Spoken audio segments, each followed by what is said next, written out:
তো এই তোর কয় লাখ টাকা লাগবে, তুই এরকম কেন? হ্যাঁ, ও আইসা বলতেছে কিরে তুই কি এরকম কারোর সাথে কিছু করছিস? আমি কি করছিস মানে কি?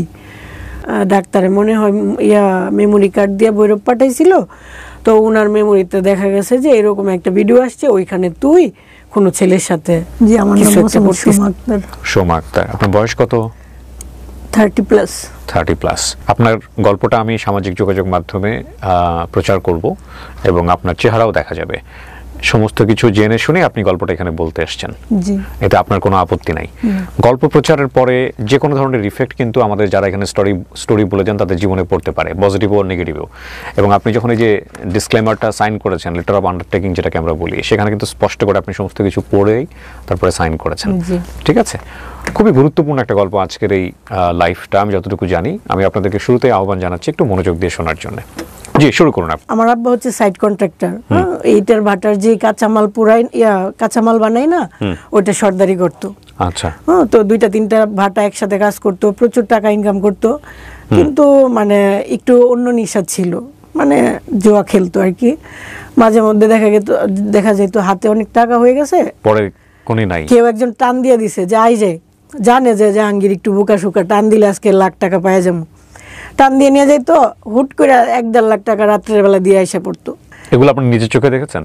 কত এমনও বাড়ি ছিল যে একটা বাড়ি আমার আব্বা বানাইছে সেই 1998-97, যে ফকির মানুষ যদি ভিক্ষা নিতে আসতো বলতো উনি কি আমেরিকা থাকে বা আমি ইটালি থাকে, এত সুন্দর ঘর বানাইছিল। আবার দেখা গেল যে উনি বড় ধরনের একটা লস খাইয়ে ফেলছে, মানে ওই যে জোয়া টোয়া খেললা, এটার তো মানুষকে টাকা ফেরত দিতে হবে, এই বাড়ি আবার বিক্রি করে ফেললো। আবার দেখা গেল আমরা ছোট্ট একটা কোনো একটা থাকতেছি, এরকম আম্মা বাপের বাড়ি চলে গেল 6 মাসের জন্য, আমি আমার আব্বার সাথে ছোট ঘরে, মানে লাইফটা আজকে উপরে কালকে নিচে এরকম ভাবে কাটছে আর কি। যাক, তারপরে আমি যখন মেট্রিক পরীক্ষা দিব তখনও আমার আব্বা হুট করে আম্মার সাথে রাগ করে কই যেন চলে গেল। আম্মা খুব কষ্ট করে আমাদেরকে মানে পরীক্ষা দেওয়াইতেছে এইভাবেই আর কি। তো মেট্রিক পাস করলাম, করার পরে একটা গুঞ্জন, হ্যাঁ, আমাদের ঘরের পাশেই 3টা রুম ভাড়া দেওয়া ছিল, আমার কাকারা দিছিল। একটা ডাক্তার ছিল, একটা ওই টেলিফোনে যে কথা বলতো কি যেন বলে বার্তার দোকান, আরেকটা খলিফার দোকান ছিল। তো ওই যে ডাক্তারটা উনি হচ্ছে মানে খুব ভদ্রসদ্র, শ্যামলা, সুন্দর চেহারা, উনি আমাকে খুব আদর করতো, খুব মানে উনি খুব ভালো। যেমন আপনি ধরেন, আপনি যেরকম দেখতে সুন্দর ভালো, আপনারা আমার এজের যেমন তফাৎ, এই টাইপেরই। উনি আমার খুব আদর করতো। উনি বিবাহিত ছিল, 2টা সন্তান ছিল, এবং সবাই ভাবতো যে ওনার সাথে আমার প্রেম, আসলে ওনার সাথে আমার ওইরকম কোনো কিছুই না। আপনি ম্যাট্রিক পরীক্ষা দিয়েছেন এই সময়ের গল্প? হ্যাঁ হ্যাঁ, যখন পরীক্ষা দিচ্ছি। উনি বিয়ে করে 2 বাচ্চা হয়েছে, তারপরেও আপনাকে নিয়ে সন্দেহ করতো? হ্যাঁ হ্যাঁ। ওনার ওয়াইফ কোথায় থাকতো? ওনার ওয়াইফ বাড়িতে, ওনার আমাদের চাইতে একটু সামনেই ওনাদের বাড়ি, একটু দূরে। আর যে দোকানটা, সে দোকানটাকে আপনাদের বিল্ডিং? দোকানটা একেবারে আমাদের ঘরের একদম জাস্ট আমাদের বারান্দার উপরে এই ঘর তোলা। তো উনি আপনার সঙ্গে আদরের সম্পর্ক বলতে কি প্রয়োজন, মানে কেন এই সম্পর্ক? মানে সারাক্ষণ আমাদের ঘরেই তো, এই যে আমাদের দরজাটা এটা, ওনার দরজাটা এটা, মাঝখানে শুধু এতটুকু তফাৎ। তো যখন দেখতেছে আমি খুব ব্রিলিয়ান্ট ছাত্রী, খুব ভালো, সবাই মানে একটু ইয়ে করে, উনি বলতো তুই ডাক্তারি শিখ আমার কাছ থেকে, নাপা খায়, জ্বর আসলে এটা খাওয়াইবে ওইটা খাওয়াই, এরকম ভাবে। ডাক্তারের দোকান বলতে ওনার নিজের ডিসপেন্সারি বা এরকম কোনো কিছু? হাতুড়ি ডাক্তার আছে না, গ্রাম্য doctor. Okay okay, fine, got it. এটা আর কি। তো মানুষ এটা কিছুটা সন্দেহ করতো, আমিও মানে উঠতি বয়সের। তখন আমার ভাইকে সবাই বলল যে ডাক্তার মানে তোমাদের বাড়ির সামনে এখানে দোকান রাখা তো ঠিক না, দিয়ে দাও, বাদ দিয়ে দাও। তখন আমার কাকারারে বইলে আব্বা দোকানগুলো ছাড়তে বইলা দিছে, ডাক্তারকে সরাই দিছে, ওই বাকিগুলো দোকানও ছাইরা দিছে যাতে কোনো সমস্যা না হয়। উনি চলে গেল, আমি এখান দিয়ে মেট্রিক পাস, ইন্টারমিডিয়েট পরীক্ষা দিয়ে দিছি, রেজাল্ট চলে আসছে। পরবর্তীতে ভার্সিটিতে আমার খুব ইচ্ছে ছিল যে জাহাঙ্গীরনগরে পরীক্ষা দেবো, যেহেতু আমার আব্বার নাম জাহাঙ্গীর, খুব ইচ্ছে ছিল। আর সবাই বলতো আমি খুব মেধাবী, আমি চান্স পাবো, এটা আমার ফ্রেন্ডরা বলতো। তো ওই সময় একটা ঘটনা, হুট করে আমি ভৈরব বাজার থেকে আসলাম, আসার পরে আমার এক ফ্রেন্ড বলতে পাশাপাশি একই বাড়ি, ওই বাড়ি এই বাড়ি, আমরা এক ক্লাসে পড়ি, ছোটবেলার যে সাথী থাকে ওইরকম আর কি। ও আইসা বলতেছে কিরে তুই কি এরকম কারোর সাথে কিছু করছিস? আমি কি করছিস মানে কি? এরকম ডাক্তারের হাতে, ডাক্তারে মনে হয় মেমোরি কার্ড দিয়ে ভৈরব পাঠাইছিল, তো ওনার মেমোরিতে দেখা গেছে যে এরকম একটা ভিডিও আসছে, ওইখানে তুই কোনো ছেলের সাথে কিছু একটা করতেছিস। এরকম ওই যে ওই ডাক্তার। ওকে। প্রথম কথা হচ্ছে তার সাথে আমার একটা প্রেমের গুঞ্জন ছিল, আবার উনার এখানে মেমোরি ব্যাপারটা কিন্তু খুব ক্লোজ। তারপর আমি অবাক যে কি আসলেই তখন আমার ওইরকম কিছুই না, আমি যখন জানি আমার কিছু না তখন তো আমি অবাক হব। আমি অবাক হলাম, হওয়ার পরে আমি কি তাড়াতাড়ি গেলাম ওই ডাক্তারের কাছে। আমি আপনার কাছে বলে কি আছে দেখান তো। হ্যাঁ, উনি খুব খুশি মনে দেখাইতেছে যে দেখা যাচ্ছে যে আমার মতো চেহারা, সেম আমার মতো চেহারা, কিন্তু আমি হাসলে সুন্দর লাগে না। কত বছর আগের গল্প এটা? এটা 2011। 13 বছর, 14 বছর আগের গল্প। জি জি। তো 14 বছর আগের ইন্টারনেট বা মেমোরি কার্ড সিস্টেমের জায়গাটা কেমন ছিল এটা কিন্তু আপনাদেরকে একটু রিয়েলাইজ করতে হবে। এখন যেরকম কোনো একটা কিছু ভাইরাল হলে এটার যেরকম ফ্যাক্ট চেকিং একটা ব্যবস্থা থাকে, 11, 12, 13, 14 বছর আগে কিন্তু ওরকম ফ্যাক্ট চেকিং কোনো ব্যবস্থা ছিল না। ঠিক আছে, এটা একটু মাথায় রাখতে হবে। জি। তারপর ওনাকে জিজ্ঞেস করলাম, উনি ভাই করে দিল, এই যে দেখ, হ্যাঁ আমি দেখতেছি চেহারা আমার মতো, কিন্তু আমি হাসলে সুন্দর লাগে না। ওইখানে মেয়েটা হাসতেছে, খুব সুন্দর লাগতেছে, এমনকি ওর কানে একটা রিং টাইপের পরানো ছিল আর গলায় একটা নেকলেস টাইপের, চেন টাইপের আর কি। কিন্তু আমার লাইফে কখনো, হ্যাঁ এখন আমি মাঝে মধ্যে একটা সুন্দর দুল পরি, লিপস্টিক দিই, তখন একেবারেই না। আমি তো অবাক যে এরকম জুয়েলারি তো আমি কখনো পরি নাই। হ্যাঁ, এটা তো আমি তো বুঝতেছি, আমি অবাক হয়ে গেলাম। মানে ওইখানে এমন কোনো সিনও না যে হয়ে গেছে বা এরকম কিছু না, জাস্ট মনে হচ্ছে মেয়েটা এই যে আমার সামনে ক্যামেরাটা দাঁড় করানো, আমি ক্যামেরায় দাঁড়ানো, আমার শরীরে কোনো কাপড় নেই, আমি এরকম ভাবে আমার শরীরের উপরে হাত দিচ্ছি। ওকে। পেছন থেকে একটা ছেলে এসে জাস্ট আমাকে এভাবে ধরছে। ওই ছেলেটা কি ডাক্তার? না, ওই ছেলের কোনো মুখ নাই, কিছু নাই, জাস্ট মনে হচ্ছে একটা ছেলে পেছন থেকে আসতেছে।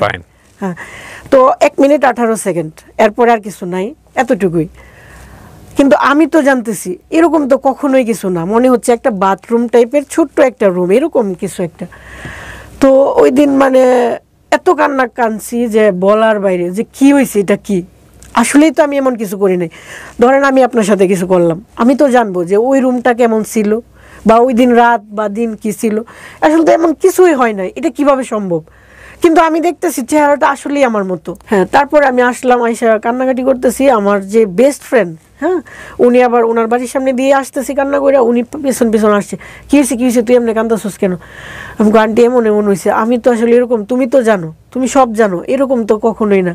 আম্মা আসছে, আম্মারে বললাম, মানে আমি কান্নার জন্য বলতে পারতেছি না। পরে আমার আম্মা কি করছে, আমার আম্মা বুঝে নাই তৎক্ষণাৎ কি করবে, আমার আব্বারে বলছে। বলার পরে আমার আব্বা তো দা বটি নিয়ে গেছে ডাক্তারের মায়েরা ফেলবো। তখন পুরো এলাকা হাসতেছিল কেন?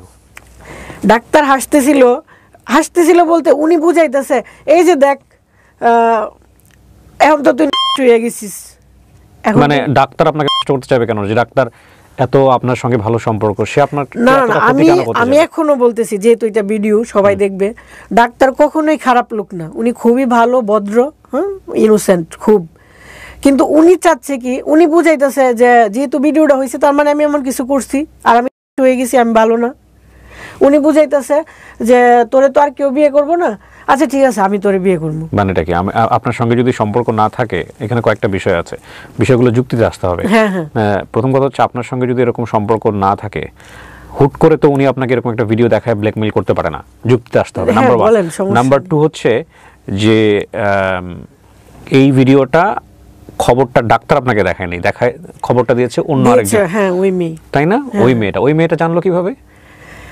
ওই মেয়েটা প্রথমে এসে আমাকে বলছে যে মেমোরিটা আমি দিছিলাম ভৈরবে। মেমোরিটা ওই মেয়ে দিছিল। হ্যাঁ, ওই মেয়েটা ভৈরবে কিভাবে? মানে ওই যে ডাক্তার যে গাড়ি দিয়ে প্রতিনিয়ত আসা যাওয়া করে, ওষুধ মেডিসিন আনে, ওই ড্রাইভারের কাছে নাকি দিছে। ড্রাইভারের কাছে কেন দিবে ওনার মেমোরিটা? মানে দিছে মূলত ডাক্তার। কেন দিবে? মানে আমি আমার মেমোরি কার্ডটা আমার ড্রাইভারের কাছে কেন দিব? মানে যুক্তিতে আসি আর কি বিষয়টা। আমার তো ব্যক্তিগত একটা জিনিস মেমোরি কার্ড, আমি তো এটা আমার ড্রাইভারের কাছে দিতে পারি না, দেওয়ার কথা না। কিন্তু তাদের কথা ভাষ্যমতে এটা। ওই মেয়েটা জানলো কিভাবে? ওই মেয়েটার সাথে ডাক্তারের কি সম্পর্ক? আর এই মেয়েটার সাথে আপনার কি সম্পর্ক? যে মেয়েটা আপনাকে তথ্যটা দিয়েছে। ওই মেয়েটা আমার ক্লাসমেট, আমরা একসাথে পড়াশোনা করছি। ওকে। চাচাতো বোন, জ্যাঠাতো বোন। ওকে।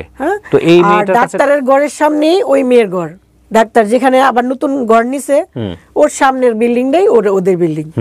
তো ওই মেয়েটা জানলো কিভাবে এরকম একটা ব্যক্তিগত ভিডিওর কথা? হয়তো বা ডাক্তার জানাইছে কি গো ইমন ইমন দেখলাম তোর বান্ধবীরে কই গিয়া, এরকমও হইতে পারে আমার যেটা ধারণা। আপনি ওকে জিজ্ঞেস করবেন না এত বড় একটা তথ্য এত বড় তুমি জানলে কিভাবে? হ্যাঁ হ্যাঁ, ও তো এটাই বলছে। ও আমারে প্রথম বলছে যে ও ভিডিও ও মোবাইলটা পাঠাইছে, যে কিন্তু আমি যখন আমার বাইরে বললাম, আমার ভাই বলতেছে যে একটা অবিবাহিত মেয়ে।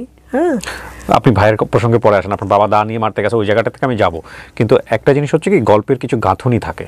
জি হ্যাঁ, গল্পের গাঁথনির জায়গাতে আপনি যদি উপযুক্ত উত্তর দিতে না পারেন, আপনি যে কারণে এসেছেন আপনি সেই জায়গাতে সমালোচিত হবেন, এবং সেটা কিন্তু আপনি জেনে শুনে আমার কাজ প্রশ্ন করা, এবং সেই প্রশ্নের কোয়ারিটা জনগণের জায়গা থেকে যেভাবে আসবে সেভাবেই করা। কারণ আপনি বলতে চাচ্ছেন যে এইসব ঘটনার মধ্যে আপনি জড়িত ছিলেন না, তাই তো? পুরো ঘটনাটা আপনি যেভাবে বলছেন সেটাই সত্য। এখন কথা হলো যে যুক্তি থাকতে হবে তো, এত বড় একটা ঘটনা ঘটে যাচ্ছে, চাচাতো ভাই বোন যদি এসে আমাকে বলে যে তোর এরকম একটা জিনিস দেখলাম, তাহলে প্রথম কোয়ারি হবে যে তুই কই দেখছিস, কার কাছ থেকে পেলি? আপনি করছিলেন এই প্রশ্নটা? হ্যাঁ বলছি। সে কি বলছে? সে বলছে যে আমি পাঠাইছিলাম তো এখন মেমোরিটা ডাক্তারের কাছে আছে। আমি পাঠাইছিলাম বলতে ও নাকি মেমোরি দিছে গান টান উঠায় দেওয়ার জন্য। আগে তো মেমোরি পাঠাইতো মানুষ গান বইরা দেওয়ার জন্য, ছবি বইরা দেওয়ার জন্য। ডাক্তার? না না, আমার ওই যে বান্ধবী। হ্যাঁ হ্যাঁ, বান্ধবী মেমোরি দিয়েছে গান ভরে দেওয়ার জন্য। তারপর দেখেছে ওইখানে এটা ঢুকে গেছে এরকম ভাবে। এইখানে ডাক্তার একটা ভিডিওটা দিয়ে দিয়েছে। কে দিয়েছে সেই ভিডিও? মানে ওই যে দোকান থেকে ভিডিও দিয়ে দিয়েছে। দোকানে গিয়ে আপনারা জিজ্ঞেস করবেন না যে তুমি ভিডিওটা আরেকজনকে দিলা কেন? এটা মানে একদম মানে অযৌক্তিক বিষয় হয়ে যায় না? যাই হোক, আপনাকে বলছে, তারপর আপনি ডাক্তারের কাছে দৌড়ে গেলেন কেন? হ্যাঁ, যেহেতু মেমোরিটা ডাক্তারের কাছে আছে, সে বলছে মেমোরিটা ডাক্তারের কাছে, তাই ডাক্তারের কাছে। আমি বুঝতেছি না আপনি, সরি, আমাকে প্রশ্নটা করতেই হচ্ছে সুমা, মেমোরি কার্ডটা কার? মেমোরি কার্ডটা মূলত ডাক্তারের। মেমোরি কার্ডটা ডাক্তারের। আপনার কাজিন জানলো কিভাবে যে এই ভিডিওটা এখানে আছে?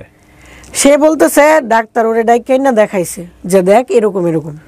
ডাক্তার তাকে ডেকে এসে দেখাইছে এই ভিডিওটা? জি জি, পরেও আমার কাছে আসছে। আচ্ছা, তো ডাক্তার যদি এই ভিডিওটা তাকে দেখায়, ডাক্তার কেন দেখাইছে?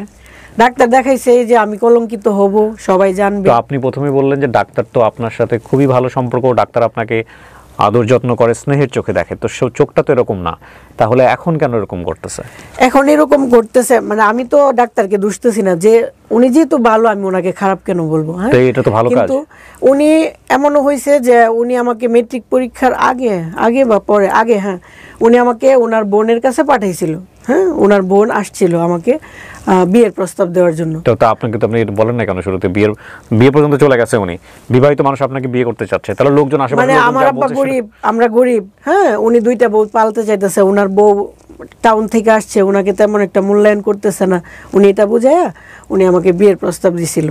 মানে আমার ওই ডাক্তারের বোন। পরে আমি হাসতে হাসতে চলে আসছি। মানে গল্পটা এরকম যে ডাক্তার আপনাকে পছন্দ করতো, যেটা আপনি প্রথম পর্যায়ে গোপন করে গেছেন বা বলেন না? না না, ওইরকম পছন্দ না, হয়তো বা উনি চাইছে যে গরিবের মেয়েটা ভালো, দেখি যদি প্রস্তাব দিয়ে দেখি যদি বিয়ে করা যায়, এরকম হয়তো বা। ঠিক আছে, হ্যাঁ, গল্পের গাঁথনিটা এরকম, যেটা আমাকে অনেক করে বের করতে হয়েছে। ওকে ফাইন, তারপরে কি হলো? আপনার বাবা এটা জানার পরে দা নিয়ে গেছে? হ্যাঁ হ্যাঁ, পরে সবাই মিললে মানে ডাক্তারকে বাঁচাইছে যাতে কোনো কিছু না হয়, কিন্তু বেশিরভাগ মানুষ আমাদের বিপক্ষে। হ্যাঁ, দেখা গেছে যে এলাকার মানুষই ওই ভিডিওটা ওপেন করে লোককে দেখাইতেছে, এই যে দেখো জাহাঙ্গীরের মেয়ে কি করছে।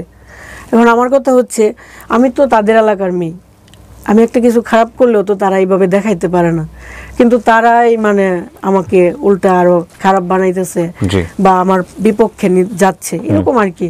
তারপর এটা নিয়ে মানে আমার পক্ষে যে একটা দরবার বসবে, এলাকায় একটা সালিশ বসার কথা না, ওইরকম কেউ তেমন আগাইতেছে না। যাও একজন আসছে, একজন জ্যাঠা এসে আমার জিজ্ঞাসা, ভালো করে কর, সত্যি করে কর, তুই কিছু করছিস কিনা।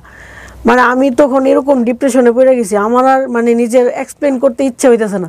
আমি বলতেছি যে আমি এরকম কিছু করি নাই, আমার আর প্রশ্ন করেন না। একবারই বলছি আমি না তো না, বারবার জিজ্ঞেস করলে আমার এক কথা আর কোনো কিছু বেরোবে না। পরে উনি চলে গেল, উনি আমার আম্মারে বললো কি, এখন একটাই কথা যে তোমার মেয়ে তো বলতেছে এরকম কিছু করে নাই, আর ডাক্তারও আমরা কি কইতে পারি, এখন এক কাজ করা যায়, যদি দরবার করতে চাও তাহলে ডাক্তারের কাছে বিয়ে দিয়ে দিতে হইব। এখন তুমি কি বিয়ে দিতে চাও? তোমার আম্মা কইল না, আমার মেয়ে আমি কোনোদিনই ওনার কাছে বিয়ে দিব না। তাইলে আর দরবার করো না, তাইলে চুপ থাকো। এরকমভাবে গ্রামের মানুষ, সরল সোজা মানুষ বুঝে নিত, এইভাবে ব্যাপারটা ধামাচাপা দিয়ে দিল। আর অন্যান্য মানুষ সবাই ভাববা নিল যেহেতু ডাক্তারের সাথে আমার প্রেমের গুঞ্জন, অতএব ওনার সাথে আমি কিছু একটা করছি আর এটা লিক হয়ে গেছে। ব্যাপারটা গ্রামের মানুষেরও দোষ নাই, তারা সহজভাবে ইজিলি এটা মাইনা নিছে।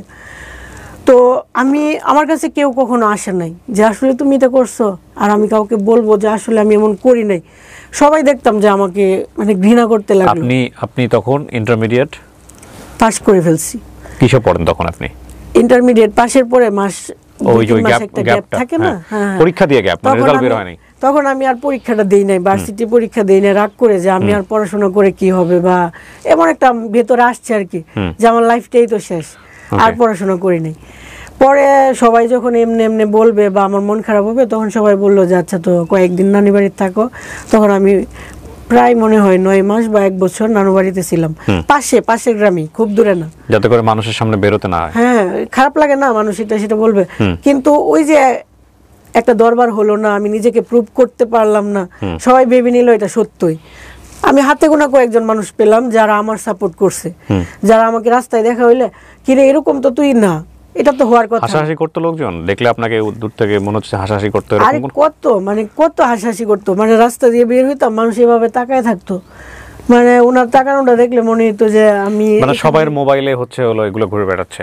হ্যাঁ, এর মধ্যে একজন ফ্রেন্ড ছিল নাম তমা, ও আমাকে বলতেছে সুমা আমি তো কোনোভাবে বিশ্বাস করতে পারতেছি না যে ভিডিওটা নকল, তুমি যেভাবে বলতেছো আমি অনেকবার জুম করে দেখছি জানো।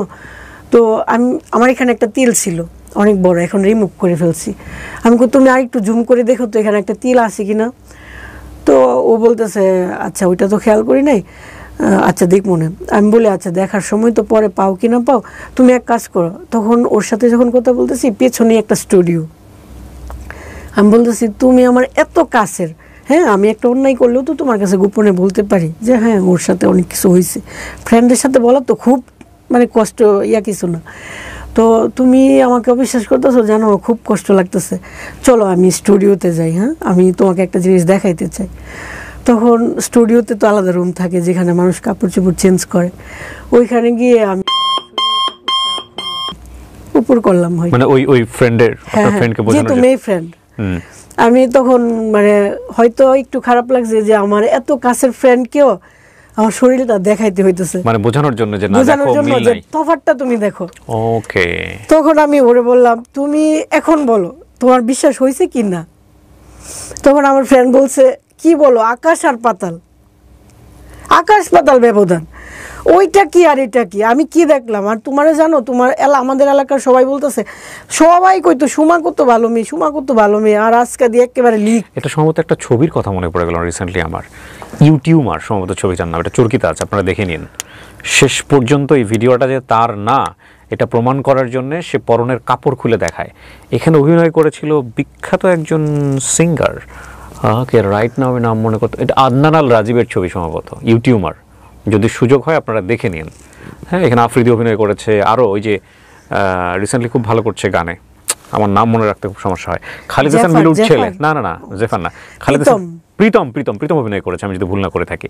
সো এই যে এই ইউটিউবার ছবিটা আপনারা দেখিয়ে নিন, লাস্টের সিনে গিয়ে উনি যে এটা না এটা প্রমাণ করার জন্য নিচের শরীরের কাপড় খুলে দেখায় দেয় লাইভে যে দেখ এটা আমি না। হ্যাঁ, সো এই যে বিষয়টা দেখেন কত মিল মানুষের জীবন আর ছবি, কত মিল। হ্যাঁ, ওকে, তারপর তখন মানে আমার বান্ধবী মানে ওই যে আগে ভালোবাসতো ওইটা আবার ফেরত আসলো, যে এখন আমার বিশ্বাস হয়েছে। আমি এতদিন শুধু ভাবতাম সুমা কি করে এটা করলো, মানে ও আমাকে সবসময় বলতো হ্যাঁ যে প্রেম করো না তুমি, এত সরল সোজা, এত বোকা। হ্যাঁ, আজকে এত বড় একটা ঘটনা, মানে ব্যাপারটা অদ্ভুত লাগতো। তো আজকে আমি বিশ্বাস করলাম। ও তারপর থেকে যেন ওর সাথে মনের মিলটা আরো বাড়লো। হ্যাঁ, ও ফাইনালি বিশ্বাস করলো। কিন্তু ভেতরে ভেতরে একটা কষ্ট রয়ে গেল যে আমি না একটা ফ্রেন্ডকে দেখাইছি, আমি পুরো এলাকার মানুষকে কি দেখাইতে পারছি, ভেরি ইম্পর্টেন্ট, ভেতরে রয়ে গেল কথাটা। আমার খুব ইচ্ছা হইতো একটা দরবার বসতো, আমি ওইখানে আগুন থাকতো, আমি আগুনে দাঁড়াইতাম, বলতাম এই যে আমার সতীত্ব তোমরা প্রমাণ করো বা কিছু করো, কিন্তু আমার পাশে কেউ দাঁড়ায় নাই। এরকম হয়েছে। হওয়ার পরে আমি এই যে নানু বাড়িতে আসা যাওয়া করতাম, থাকতাম, এর মাঝখানে আবার ডেস্টিনি, হ্যাঁ D2K, যেটা একজনে আয়সা অফার করলো যে দেখো তোমার লাইফটা তো এরকম হয়ে গেছে, বাসায় বসে থাকো, চলো এটা করো।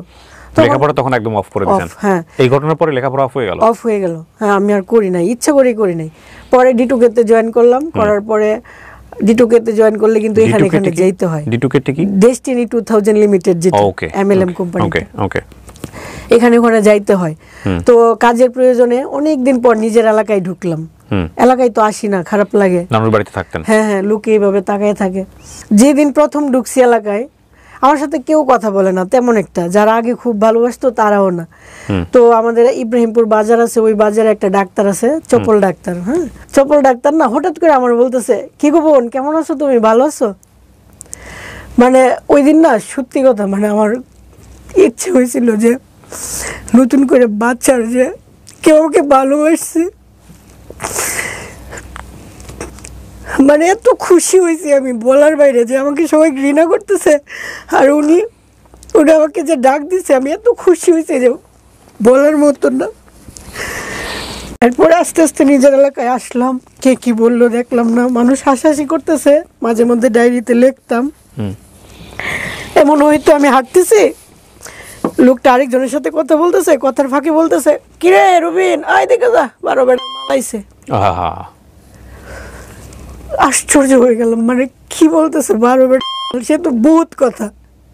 একটা মানুষের সাথে প্রেম করা এক ব্যাপার, আর 12 বেলার কত বড় কথা।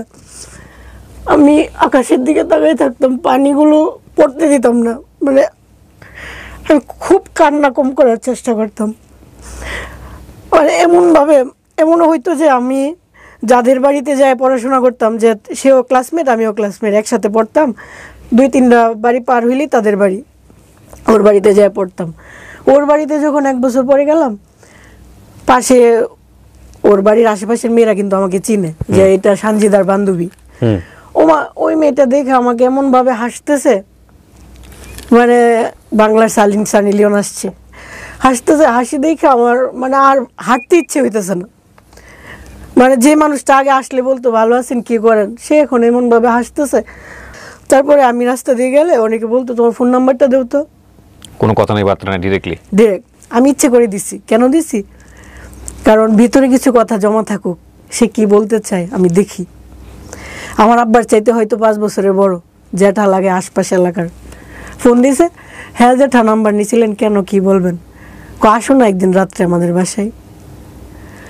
আপনাদের বাসায় রাত্রে কেন, কি বলেন এগুলো? বুঝো না? কখনোই কাউরে গালাগালি করি নাই। আর ভাবতাম কি, আমি যদি নেক্সট টাইম আরো খুব ভালোভাবে চলাফেরা করি, তাহলে একটা সময় মানুষ ভাববে যে না, মেয়েটা তো আগেও দেখতাম ভালো, এখনো ভালো, তার মানে যে ঘটনাটা ঘটছে এটার জন্য ও হয়তো বা দায়ী না। কিন্তু এর মধ্যে আবার এটাও হয়েছে, খুব ইচ্ছে হয়েছে যে আমি খারাপ হয়ে যাই, মানুষের কথা সহ্য হইতেছে না। তখন মনে হইতেছে ভালো হয়েও তো আমি খারাপ শুনতেছি, তাহলে আমি খারাপ হয়েই শুনি। মাঝে মধ্যে এমন হইতো, আবার মাথা ঠান্ডা হয়ে যেত। তখন আমার ছোট মামি আমাকে একটা ব্রাক স্কুলে টিচারে নিয়ে দিল আর কি। 5 মাস করার পরে আমার বিয়ে ঠিক হইলো। ওই ঘটনার 3 বছর পরে আমার বিয়ে হয়েছে সাতক্ষীরা ডিস্ট্রিক্ট। ওরা এখন কথা আসতে পারে যে এত দূরে কেন বিয়ে হইলো। উনি হচ্ছে এই এলাকাতেই, আমাদের নরসিংদী ডিস্ট্রিক্টেতে আগুন মিস্ত্রির সর্দার। আমার আব্বা হচ্ছে ইট কাঁচা বানাই লেবার দিয়ে, আর উনি হচ্ছে লেবার দিয়ে এটা পুরাই। আচ্ছা আচ্ছা, ওকে। হ্যাঁ, তো আমার আব্বা ওনাকে 2-3টা কাজ নিয়ে দিছে, ভালো ছেলে, ওই সূত্রে পরিচয় আর কি। হ্যাঁ, যেদিন বিয়ে হয়েছে এদিনই আমাদের এলাকার মানুষ ওর নাম্বার নিয়ে এগুলো বলছে, কিন্তু ও আমাকে এগুলো বলে নাই। কিন্তু আমার ভেতর থেকে কেন জানি মনে হইতেছে যে আমার হাজবেন্ডকে আমার এটা বলা দরকার। বিয়ের 3 দিন পরে আমি বলতেছি, আপনি আমাকে একটু সময় দিবেন, আমি আপনাকে একটু কথা বলতে চাই। বলতেছে কেমন কথা, ঘরে বলা যায় না? আমি কই না, একটু বাইরে যাইতে হইব। তখন উনি আমাকে ওনার বাড়ির পাশেই মাঠে নিয়ে গেল রাতের 10টার সময়। হ্যাঁ, তো ওইখানে যাওয়ার পরে আমি ওনাকে সব বললাম, যে এরকম হয়েছে, পুরা এলাকার মানুষ জানে এটা সত্য, জাস্ট আমি জানি এটা মিথ্যা। তো আপনি কি মনে করেন আমি জানি না, তো এরকম হয়েছে। আপনার যদি মনে হয় যে তোমাকে নিয়ে সংসার করা যায় না, আমি কোনো কাবিনের টাকা টুকা কিছুই নেব না, কিছুই না, আমি চলে যেতে বাধ্য। কিন্তু আমি কারো উপরে বোঝা হয়ে গেলাম, সে আমাকে রাখতে চাচ্ছে না, ওরকম ভাবে থাকবো না। হ্যাঁ, তখন উনি বললো আচ্ছা ঠিক আছে, শুনছি। এগুলো কিন্তু বিয়ের দিনই আমার কানে আসছে, সবই বলছে, এমনও বলছে যে তোমাকে যদি বিদায় করে দেই তাহলে বাড়িতে গরু জবাই করে খাওয়াইবো। এরপরে ওনার হয়তো বা মনে হয়েছে যে হ্যাঁ, সত্য বা মিথ্যা জানি না, তবে ওকে একটু যাচাই করা দরকার। তো উনি আমাকে একটা অ্যান্ড্রয়েড ফোন কিনে দিছে।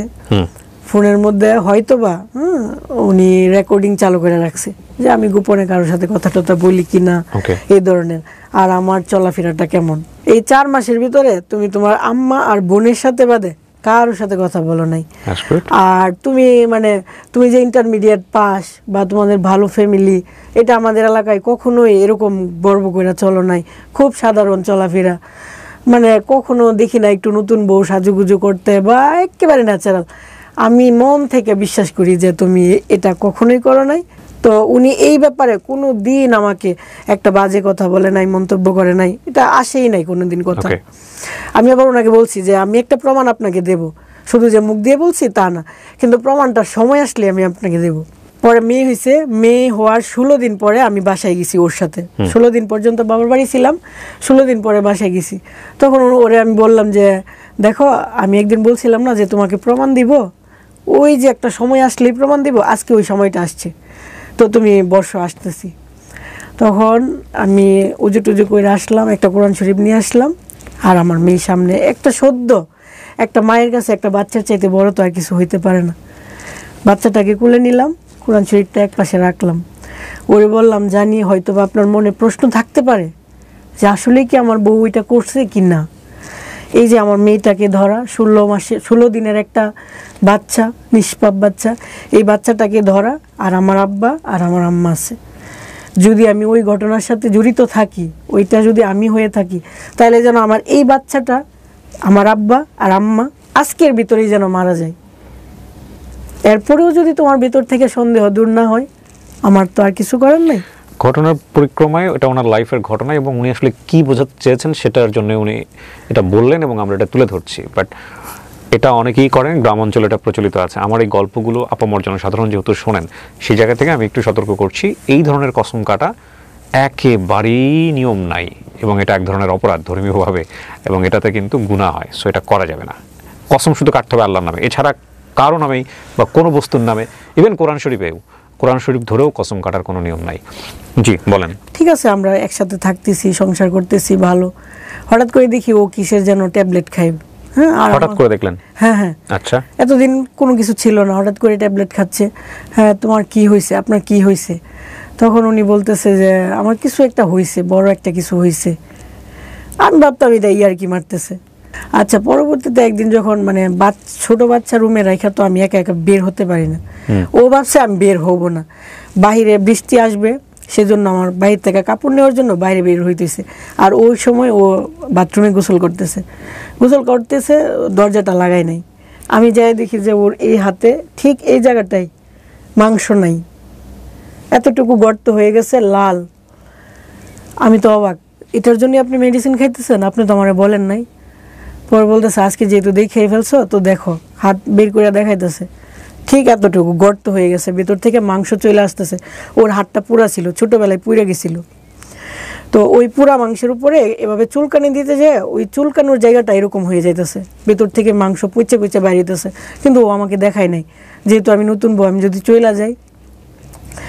তারপর ওরে প্রতিদিন বলতাম যে চিকিৎসা করেন, ভালো ডাক্তার দেখান। ও হচ্ছে ওর আব্বা আম্মার কথা শুনতো, আর ওর আব্বা আম্মা হচ্ছে গ্রাম্য মানুষ, তো ডাক্তার বিশ্বাস করতো না, বা ডাক্তারের কাছে যায় টাকা পয়সা দেওয়া, এগুলো বিশ্বাস, শুধু তেল পড়া, কালি পড়া, এই পড়া সেই পড়া। নরসিংদী থেকে সাতক্ষীরায় যাইতো, ডিরেক্ট গাড়ি, মামুন গাড়ি দিয়ে যাইতো, আসা যাওয়া 2200 টাকা, শুধু গাড়ির ভাড়াই 2200।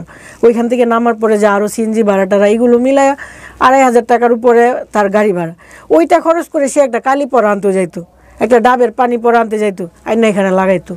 তো আমি প্রতিদিন বলতাম, আরে কী অবস্থা, আপনি বুঝেন না, মানুষ এলাকা থেকে ঢাকায় এসে চিকিৎসা করার জন্য, আর আপনি ঢাকাটাকে ওভারকাম করে আবার সাতক্ষীরা যেতেছেন, আপনি তো অবাক, আপনি তো নিজের লাইফটা নষ্ট করে ফেলতেছেন।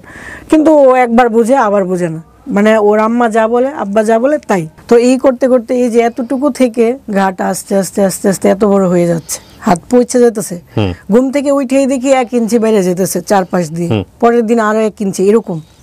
কিন্তু ওরে কোনোভাবে বুঝাইতে পারি না। যাক, অনেক কিছু বুঝে ডাক্তারের কাছে নিলাম, তখন ডাক্তার বললো যে আরে তোমার তো অনেক সমস্যা, তুমি তো কয়দিন পরে ক্যান্সার হয়ে যাবে, তুমি কেন চিকিৎসা করতেছো না? বুঝাই টুজাই দিল যে তোমার হাঁটু থেকে মাংস না এখানে লাগাই দিব, তুমি ঢাকা সমরিতাতে আসো, এরকম এরকম বলার পরেও আবার ওই মার কথা, আবার ওই বনাতি চিকিৎসা, এটা সেটা করতে করতে একটা পর্যায়ে ওর হাত পুরাটা এখান থেকে নিয়ে এতটুকু পুরা হাত মনে হচ্ছে যে ভিতরে পোকা হয়ে যাচ্ছে, এরকম একটা অবস্থা। যখন একেবারে ও ক্যান্সারের পর্যায়ে চলে আসছে, এমন জ্বর আসছে যে ডাক্তার আনার পরে ডাক্তার বলতেছে আরে কি বলেন, এই রুগী আমরা ধরবো, তাড়াতাড়ি ঢাকা নিয়ে যান।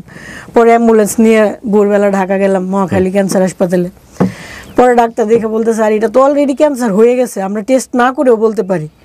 এরকম একটা রোগী নিয়ে আসছো কেন, তুমি তো শিক্ষিত মনে হচ্ছে, তোমাকে দেখে চালাক মনে হচ্ছে। তো আমি বললাম যে এরকম এরকম, আমার কথা আসলে কোনো কিছু শুনে না। যাক, পরে ওনারা ট্রিটমেন্ট করলো, মানে ভর্তির জন্য ওনারা অনেক করলো যে এরকম একটা রোগী ওয়েট করানো যাবে না, তোমাকে যেভাবে হোক আমি একটা সিটের ব্যবস্থা করে দিচ্ছি। ওই ডাক্তারের বাড়ি আবার নরসিংদী ডিস্ট্রিক্ট, সেজন্য উনি আমার প্রতি আরেকটু হয়তো বা সদয় হয়েছে। তো খুব তাড়াতাড়ি সিট পেয়ে গেছি। সিট পাওয়ার পরেও 2 দিন পরে উনি আবার বাড়ির থেকে ফোন দিছে, বাবা ডাক্তার দেখাইস না, ডাক্তার দেখাইলে কিন্তু মানুষ বাঁচে না। আবার উনি আমার বলতেছে অ্যাম্বুলেন্স ভাড়া করো, আমি বাড়ি চলে যাবো। পুরা হাতের মাংসগুলো কেটে ফেলে এখান থেকে চামড়াই না এখানে লাগাইছে, শুধু হাড্ডিটা ছিল।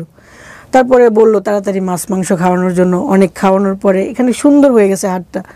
তখন ও এত খুশি, আমাকে বলতেছে, ধন্যবাদ দিতেছে যে তোমার কথাটা যদি আগে শুনতাম তাহলে এরকম হইতো, কষ্ট পেতাম না। হ্যাঁ। পরে 15 দিন পরে এখান থেকে আবার ফুসকা, এই যে ফুসকা পড়ে না, তেল তেল পড়লে যেরকম এরকম হয়ে যায়। ডাক্তারকে ফোন দিলাম, ডাক্তার বলতেছে হ্যাঁ আমরা যা মাইন্ড করছি তাই হয়েছে, আচ্ছা তুমি আবার নিয়ে আসো। আবার আসলাম, আবার চেকিং, আবার টেস্ট, এই করতে করতে আবার অপারেশন। এভাবে 6 বার অপারেশন হয়েছে, 5 বার হয়েছে। 6 বারের মাথাতে ওনারা দেখলো যে আর সম্ভব না, লাস্ট ওনার হাতটা কেটে ফেলতে হবে। পরে একবারে গুড়ার থেকে হাত জয়েন্ট থেকে খুলে ফেলছে 6 বারের অপারেশনের মাথায়। এর ভিতরে শুধু হাসপাতালে আসা যাওয়া, হ্যাঁ, হাত কাটা হাসবেন্ড নিয়ে চলতেছি ফিরতেছি। ওর সাথে আমি যতটুকু ভালো আচরণ, ও আমাকে একবারই বলছিল আমি হাতটা তখনই কাটবো যদি তুমি আমাকে ওয়াদা করো যে তুমি আমাকে ছেড়ে যাবা না। তো আমি বলছি না, আমি কখনোই যাব না। তো আমি ওর সাথে ভালোভাবে থাকতেছি ফিরতেছি। আবার দেখলাম যে 9 মাস পরে আবার ওই যে ফুসকা পড়তেছে এখানে, সেলাই জায়গার ভিতরে ফুসকা। আবার ডাক্তারকে ফোন দিলাম, বলতেছে আসো তাড়াতাড়ি। আবার আসলাম, ওনারা দেখলো যে খুবই অবস্থা খারাপ। এখানে হ্যাঁ, এখানে যে একটা হাড্ডি, এই হাড্ডিটা লাস্ট বলছে যে এই হাড্ডিটা কেটে ফেলি। 7 বারের মাথায় এই হাড্ডি কেটে ফেললো। ওইটা ছিল ওর সব থেকে বড় অপারেশন। মানে হাড্ডিটা যখন কেটে ফেলছে মনে হয় এত ব্যথা পাইছে বা এত কষ্ট পাইছে সহ্য করার মতো। ও ওটি করানোর পরে একটা রুমে নেওয়া হয়, পোস্ট অপারেটিভ সম্ভবত রুমটা। ওইখানে ও অজ্ঞান অবস্থায় আমার নাম ধরে ডাকতেছে। আমার নাম হচ্ছে ডাকনাম আখিমণি। ও সারাক্ষণ আখিমণি বলে ডাকতো, ঘুমের মধ্যে বলতেছে আখিমণি আখিমণি এভাবে ডাকতেছে। তো আমি তো অনেক বছর যাবৎ হাসপাতালে আসি, সব নার্সরা আমাকে দেখে চিনে। তো নার্স বলতেছে দেখছেন, এটাই পাওয়া আপনার জীবনে যে আপনার হাজবেন্ড আপনাকে এইভাবে ডাকতেছে। হ্যাঁ। যাওয়ার পরে বললাম কি হয়েছে, বলতেছে জানো আমার খুব ব্যথা করতেছে, আমি আর সহ্য করতে পারতেছি না। মানে নিজেকে এত অসহায় মনে হইতো। অপারেশনের সময় শুধু আমি একা, কেউ নাই। অথচ অন্যান্য রোগীরা যাদের বয়স 60-70, ওদের জন্য 10টা-5টা মানুষ দাঁড়ানো আছে। আর ওর বয়স 30 বয়সের একটা হ্যান্ডসাম যুবক ছেলে, খুবই সুন্দর চেহারা, ওর জন্য পাশে কেউ নাই, আমি একা। মানে খুব অসহায় মনে হইতো, যে মানে বলার মতো না। এই করতে করতে এভাবে গেল। এটা কাটার পরে তো আর কিছু কাটার নেই। পরবর্তীতে আস্তে আস্তে এই যে শরীরের অংশটা বাম পাশ, এই বাম পাশ এতটুকু অবধি, হাঁটু অবধি পচতে শুরু করলো। ওর ভিতরে যে হাড়গুলো দেখা যাচ্ছে। বাচ্চার বয়স কত তখন? আমার মেয়ের বয়স তখন 5 বছর। বাড়িতে নিয়ে গেলাম, ওইখানে মানে শাশুড়ি মানে প্রচুর গালাগালি। মানে ওনারা ভাবতেছে আমি হয়তো সম্পত্তির জন্য বসে রয়েছি, নাইলে আমি কেন বসলাম, অন্যান্য বউরা তো চলে যায়। কিন্তু আমার হাজবেন্ড তো একবারই বলছে যে আমাকে যতক্ষণ না তুমি সাদা কাফনে না দেখবা ততক্ষণ যাইবা না। আর আমিও যাব না, আমি ওইরকম না। তো ছিলাম ততদিন। ওই এলাকার মানুষ আমাকে খুব ভালোবাসতো। মে মাসের 11 তারিখ 2020 সাল, উনি সকাল 10টার সময় উনি শেষ নিঃশ্বাস ত্যাগ করে আর কি। বিয়ের কত বছরের মাথায়? 16 দিন কম ছিল, 6 বছর। মানে মে মাসের 26 তারিখ আমাদের বিবাহ বার্ষিকী, মে মাসের 11 তারিখে উনি মারা গেছেন। তার মানে তো আপনার বাচ্চা বুঝতো বাবা এরকম চলে যাচ্ছে বা এরকম? ছোট মানুষ এত বেশি বুঝে না। তখন সবাই বলতেছে তোমার আব্বার অসুখ, হ্যাঁ হয়তো বুঝতেছে অসুখ, কিন্তু মেয়ের বয়স কত এখন বড় হওয়ার পরে কিন্তু ওরে এগুলো কিছুই মনে নাই। বয়স কত এখন? 10 বছর। 10 বছর, জি। তারপর তারপরে তো উনি চলে যাওয়ার পরে 3 দিন কোনো রকম ওইখানে কাটাইলাম, তারপরে 4 দিনের মাথায় আমি চলে আসলাম বাচ্চাকে নিয়ে। হ্যাঁ, বাচ্চাকে নিয়ে চলে আসলাম। ও যখন অসুস্থ ছিল তখনই মনে হইতো যে ক্যান্সার রোগীদের তো আসলে বাচ্চার কোনো ইয়ে নাই, আমাকে তো একটা কিছু করতে হবে, কি করব। তো আমি যখন আগে মেহেদি টেহেদি দিতাম মানুষের হাতে, সবাই বলতো তুমি পার্লারে কাজ করো, খুব সুন্দর মেহেদি দিতে পারো, পার্লারে কাজ করলে হয়তো ভালো করতে পারবো, সেলাই কাজও খুব ভালো পারি, সুন্দর সুন্দর জামা বানাই। তখন ভাবলাম যে সেলাই কাজের পাশাপাশি যদি আমি অল্প পার্লারের কাজটা শিখি তাহলে হয়তো ঘরে বসে আমার কিছু একটা ইনকাম হবে। তখন ওরে রাইখাই ওর কাছ থেকে অনুমতি নিয়ে প্রতিদিন বিকালে একটু যাইতাম পার্লারের কাজ শিখতে। হ্যাঁ, ভৈরবে যেহেতু থাকতাম, ভৈরবে পার্লারে যাইতাম, এভাবে শিখছিলাম। তো ওরে যখন ওই যে ও চলে যাওয়ার পরে বাড়িতে চলে আসছি, আসার পরে তো আবার ফ্রি, হ্যাঁ কি করব, তখন আবার ওই পার্লারে গেলাম। যাওয়ার পরে বাকি যতটুকু শিখার ছিল 1 মাসে অতটুকু শিখলাম। শেখার পরে মনে হলো যে একটা পার্লার দিই, মানে আমার কাজ 2-1 জনে দেখছে বাড়িতে, সবাই বলতেছে আরে তুমি ঘরে কাজ করার মতো না, তোমার কাজ তো অনেক সুন্দর, তাহলে বাইরে দেও। তখন চিন্তা করলাম আচ্ছা ঠিক আছে। তখন গ্রামও না শহরও না এরকম একটা জায়গায় উঠি বাস স্ট্যান্ড, ওইখানে জায়গা চয়েস করে ওইখানে পার্লার দিলাম। কত টাকা ইনভেস্ট করলেন? বেশি না, 1,20,000 টাকা। ওকে। তো দেওয়ার পরে আমি কখনো ওইরকম পার্লারে কোনোদিন যাই নাই, বা পার্লারের মানুষদেরকে মানুষ খারাপ ভাবে বা ভালোভাবে এগুলো সম্পর্কে কোনো ধারণা নাই। যখন পার্লার দিলাম তখন আবার একটা নতুন অভিজ্ঞতা, মানুষ ফোন দিতেছে, ফোন দিয়ে বলতেছে কি অবস্থা, কি করো, কেমন আছো, কত টাকা রেট নাও, এই নেও সেই নাও।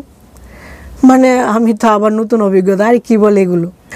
বা যখন দেখতো যে এরকম হইতেছে না, আমাকে কোনোভাবেই পড়াইতেছে না, লাস্ট মুহূর্তে গালি দিত, এই তোর কয় লাখ টাকা লাগবে, তুই এরকম কেন, হ্যাঁ তো কোনোভাবেই তোরে নিতে পারি না, বা এরকম বলতো। অবাক হয়ে গেলাম, মানে হাজবেন্ড মারা গেল, অসহায় অবস্থায় একটা কিছু করার জন্য দাঁড়াইছি, আবার ওইরকম বলি। মনে হইলো যে না, পার্লার যেহেতু দিছি, আর আমার হাজবেন্ড বলছিল যে তুমি যে কোনো একটা করো মন থেকে, আমি দোয়া করে গেলাম, আমি যেহেতু তোমাকে কিছু দিয়ে যাইতে পারি নাই, আমি তোমাকে দোয়া দিয়ে গেলাম।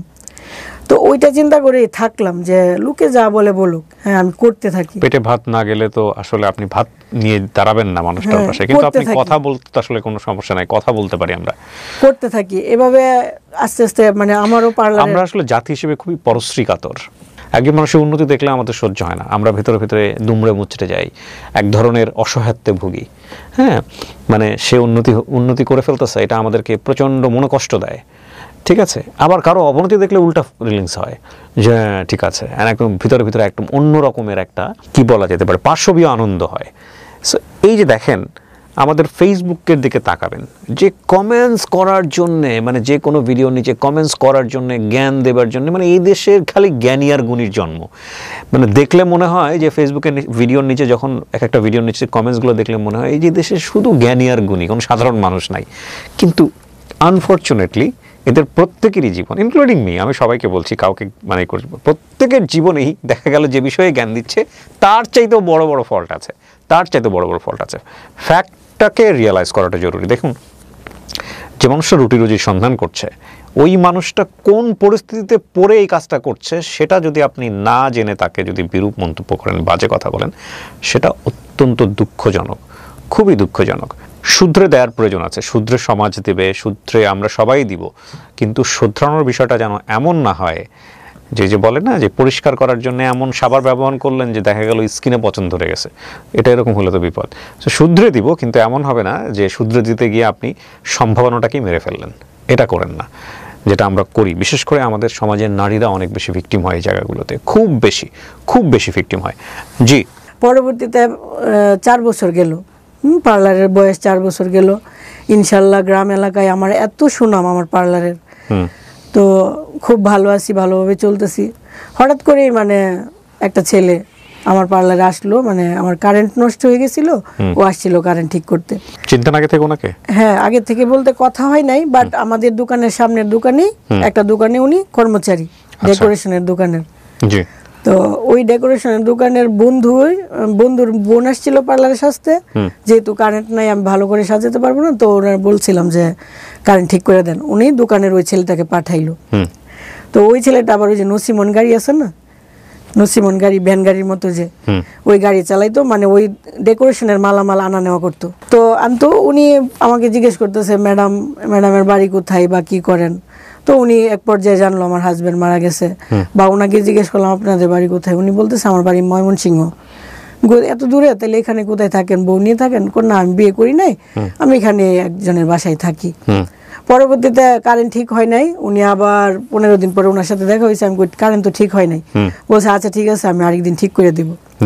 ঠিক করে দেবো। পরবর্তীতে উনি আসছে, কিন্তু আমি নাই। পরে আমার স্টাফের কাছ থেকে ফোন নিয়ে বলতেছে ম্যাডাম আমি তো কারেন্ট ঠিক করতে আসছিলাম, আপনি কোথায়? আমি বললাম আমি তো আখাউড়া চলে আসছি, তো আপনি কালকে আসেন। উনি পরের দিন আসলো কারেন্ট ঠিক করতে। কথায় কথায় উনি বললো আর কি যে উনি বিয়ে করে নাই, গরিব মানুষ, টাকা পয়সার জন্য বিদেশ যেতে পারতেছে না। ছেলেটাকে আপনার চেয়ে বয়সে ছোট ছিল নাকি একই বয়সী? প্রায় সেম, তবে 2 বছরের বড়। 2 বছরের বড়। যেহেতু আমি মহিলা মনে হচ্ছে, মেয়েরা কিন্তু খুব তাড়াতাড়ি অন্যরকম হয়ে যায়, এরকম আর কি। তো উনি বুঝাইতেছে যে উনি বিয়ে করে নাই। এক পর্যায়ে উনি আমাকে জিজ্ঞেস করলো আপনি বিয়ে করবেন না? আমি বললাম যে না, এই বয়সে আর বিয়ে টিয়ে কি।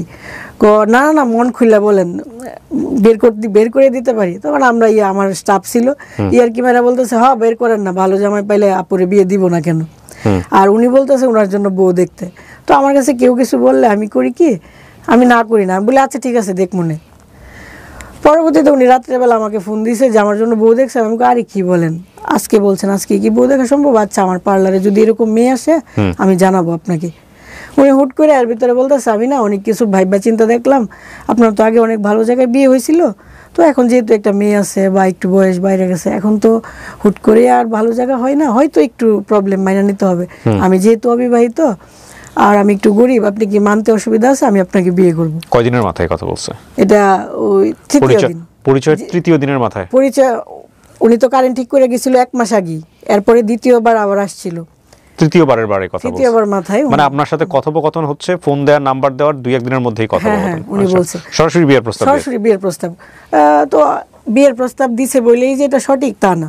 তখন আমার কাছে মনে হইলো যে ওর বাড়ি তো ময়মনসিংহ, একবার সাতক্ষীরা বিয়ে করলাম, আবার দূরে বিয়ে করব, এটা তো হয় না। তো আমি রাজি হচ্ছি না। উনি বলতেছে দেখেন আমার ছোটবেলা থেকে কাটছে এই এলাকায়, বাকি জীবনটা এখানেই কাটবে, সমস্যা নাই, আপনি টেনশন করেন না, এইগুলো বইলা টইলা। তখন মানে অনেক কিছু চিন্তা ভাবনা করে ভাবলাম যে আচ্ছা দেখি, ছেলেটা আবার সুন্দর আছে, একটু লম্বা টম্বা সুন্দর, ভাবলাম গরিব দেখে কি হয়েছে, মানে একটা প্রবলেম তো থাকতেই পারে। আমি যেহেতু বিজনেস করি, আমি কিছু টাকা টুকা দিয়ে যদি বিদেশ পাঠাই দিই তাহলে তো সমস্যা নেই। আচ্ছা, এটা আপনিও চিন্তা করেছেন এটা? আবার ও আমার মেয়েটাকে মেনে নেওয়ার কথা বলছে। আপনার হাজবেন্ড মারা গেছে ততদিনে কত বছর? 4.5 বছর। তো 4.5 বছর পরের ঘটনা? 4 বছর।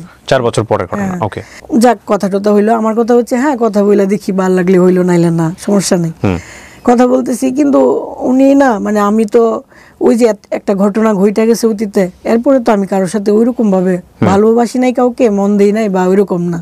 হুট করে যখন এত বছর পরে একটা মানুষ আসলো, আসার পরে ওই মানুষটা এত কেয়ার করলো, মানে এটাই, মানে আমি কোথাও গেলে ওকে বলে যেতে হবে, যাওয়ার পরে ফোন দিতে হবে যে আমি আসছি, আবার ওইখান থেকে আইসা বাড়িতে এসে বলতে হবে হ্যাঁ আমি আসছি। তার মানে আপনাদের মধ্যে একটা প্রেমের সম্পর্ক তৈরি হয়েছে? হ্যাঁ, উনি খুব সুন্দর, মানে একটা যত্ন পাইলাম আর কি, মানে খুব ভালো লাগতো ব্যাপারটা, ভালো লেগে গেছে এই করতে করতে। আর ও আমার সাথে রাত 1টা-2টা পর্যন্ত কথা বলে।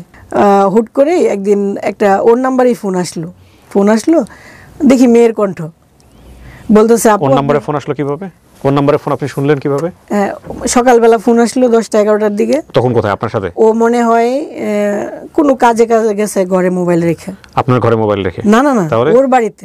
আচ্ছা, ওর বাড়িতে রেখে মেয়ে ফোন দিয়ে বলতেছে আপু আপনি এই নাম্বারে কেন কথা বলেন? আমি বলতেছি আপনি কি ওর ওয়াইফ? আমি ঠিক বুঝলাম না, মানে আপনি ফোন দিয়েছেন, কোন একটা মেয়ে ফোন ধরছে ওর নাম্বার? আমি ফোন দেই নাই, ওর নাম্বার থেকে আমার এখানে ফোন আসছে।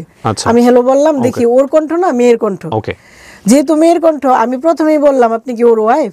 বলতেছে জি আমি ওর ওয়াইফ। কি বলেন, আপনি ওর ওয়াইফ? আচ্ছা আপনার বাড়ি কোথায়? বলতেছে আমার বাড়ি হচ্ছে রামনগর, শ্বশুর বাড়ি হচ্ছে মুসাপুর।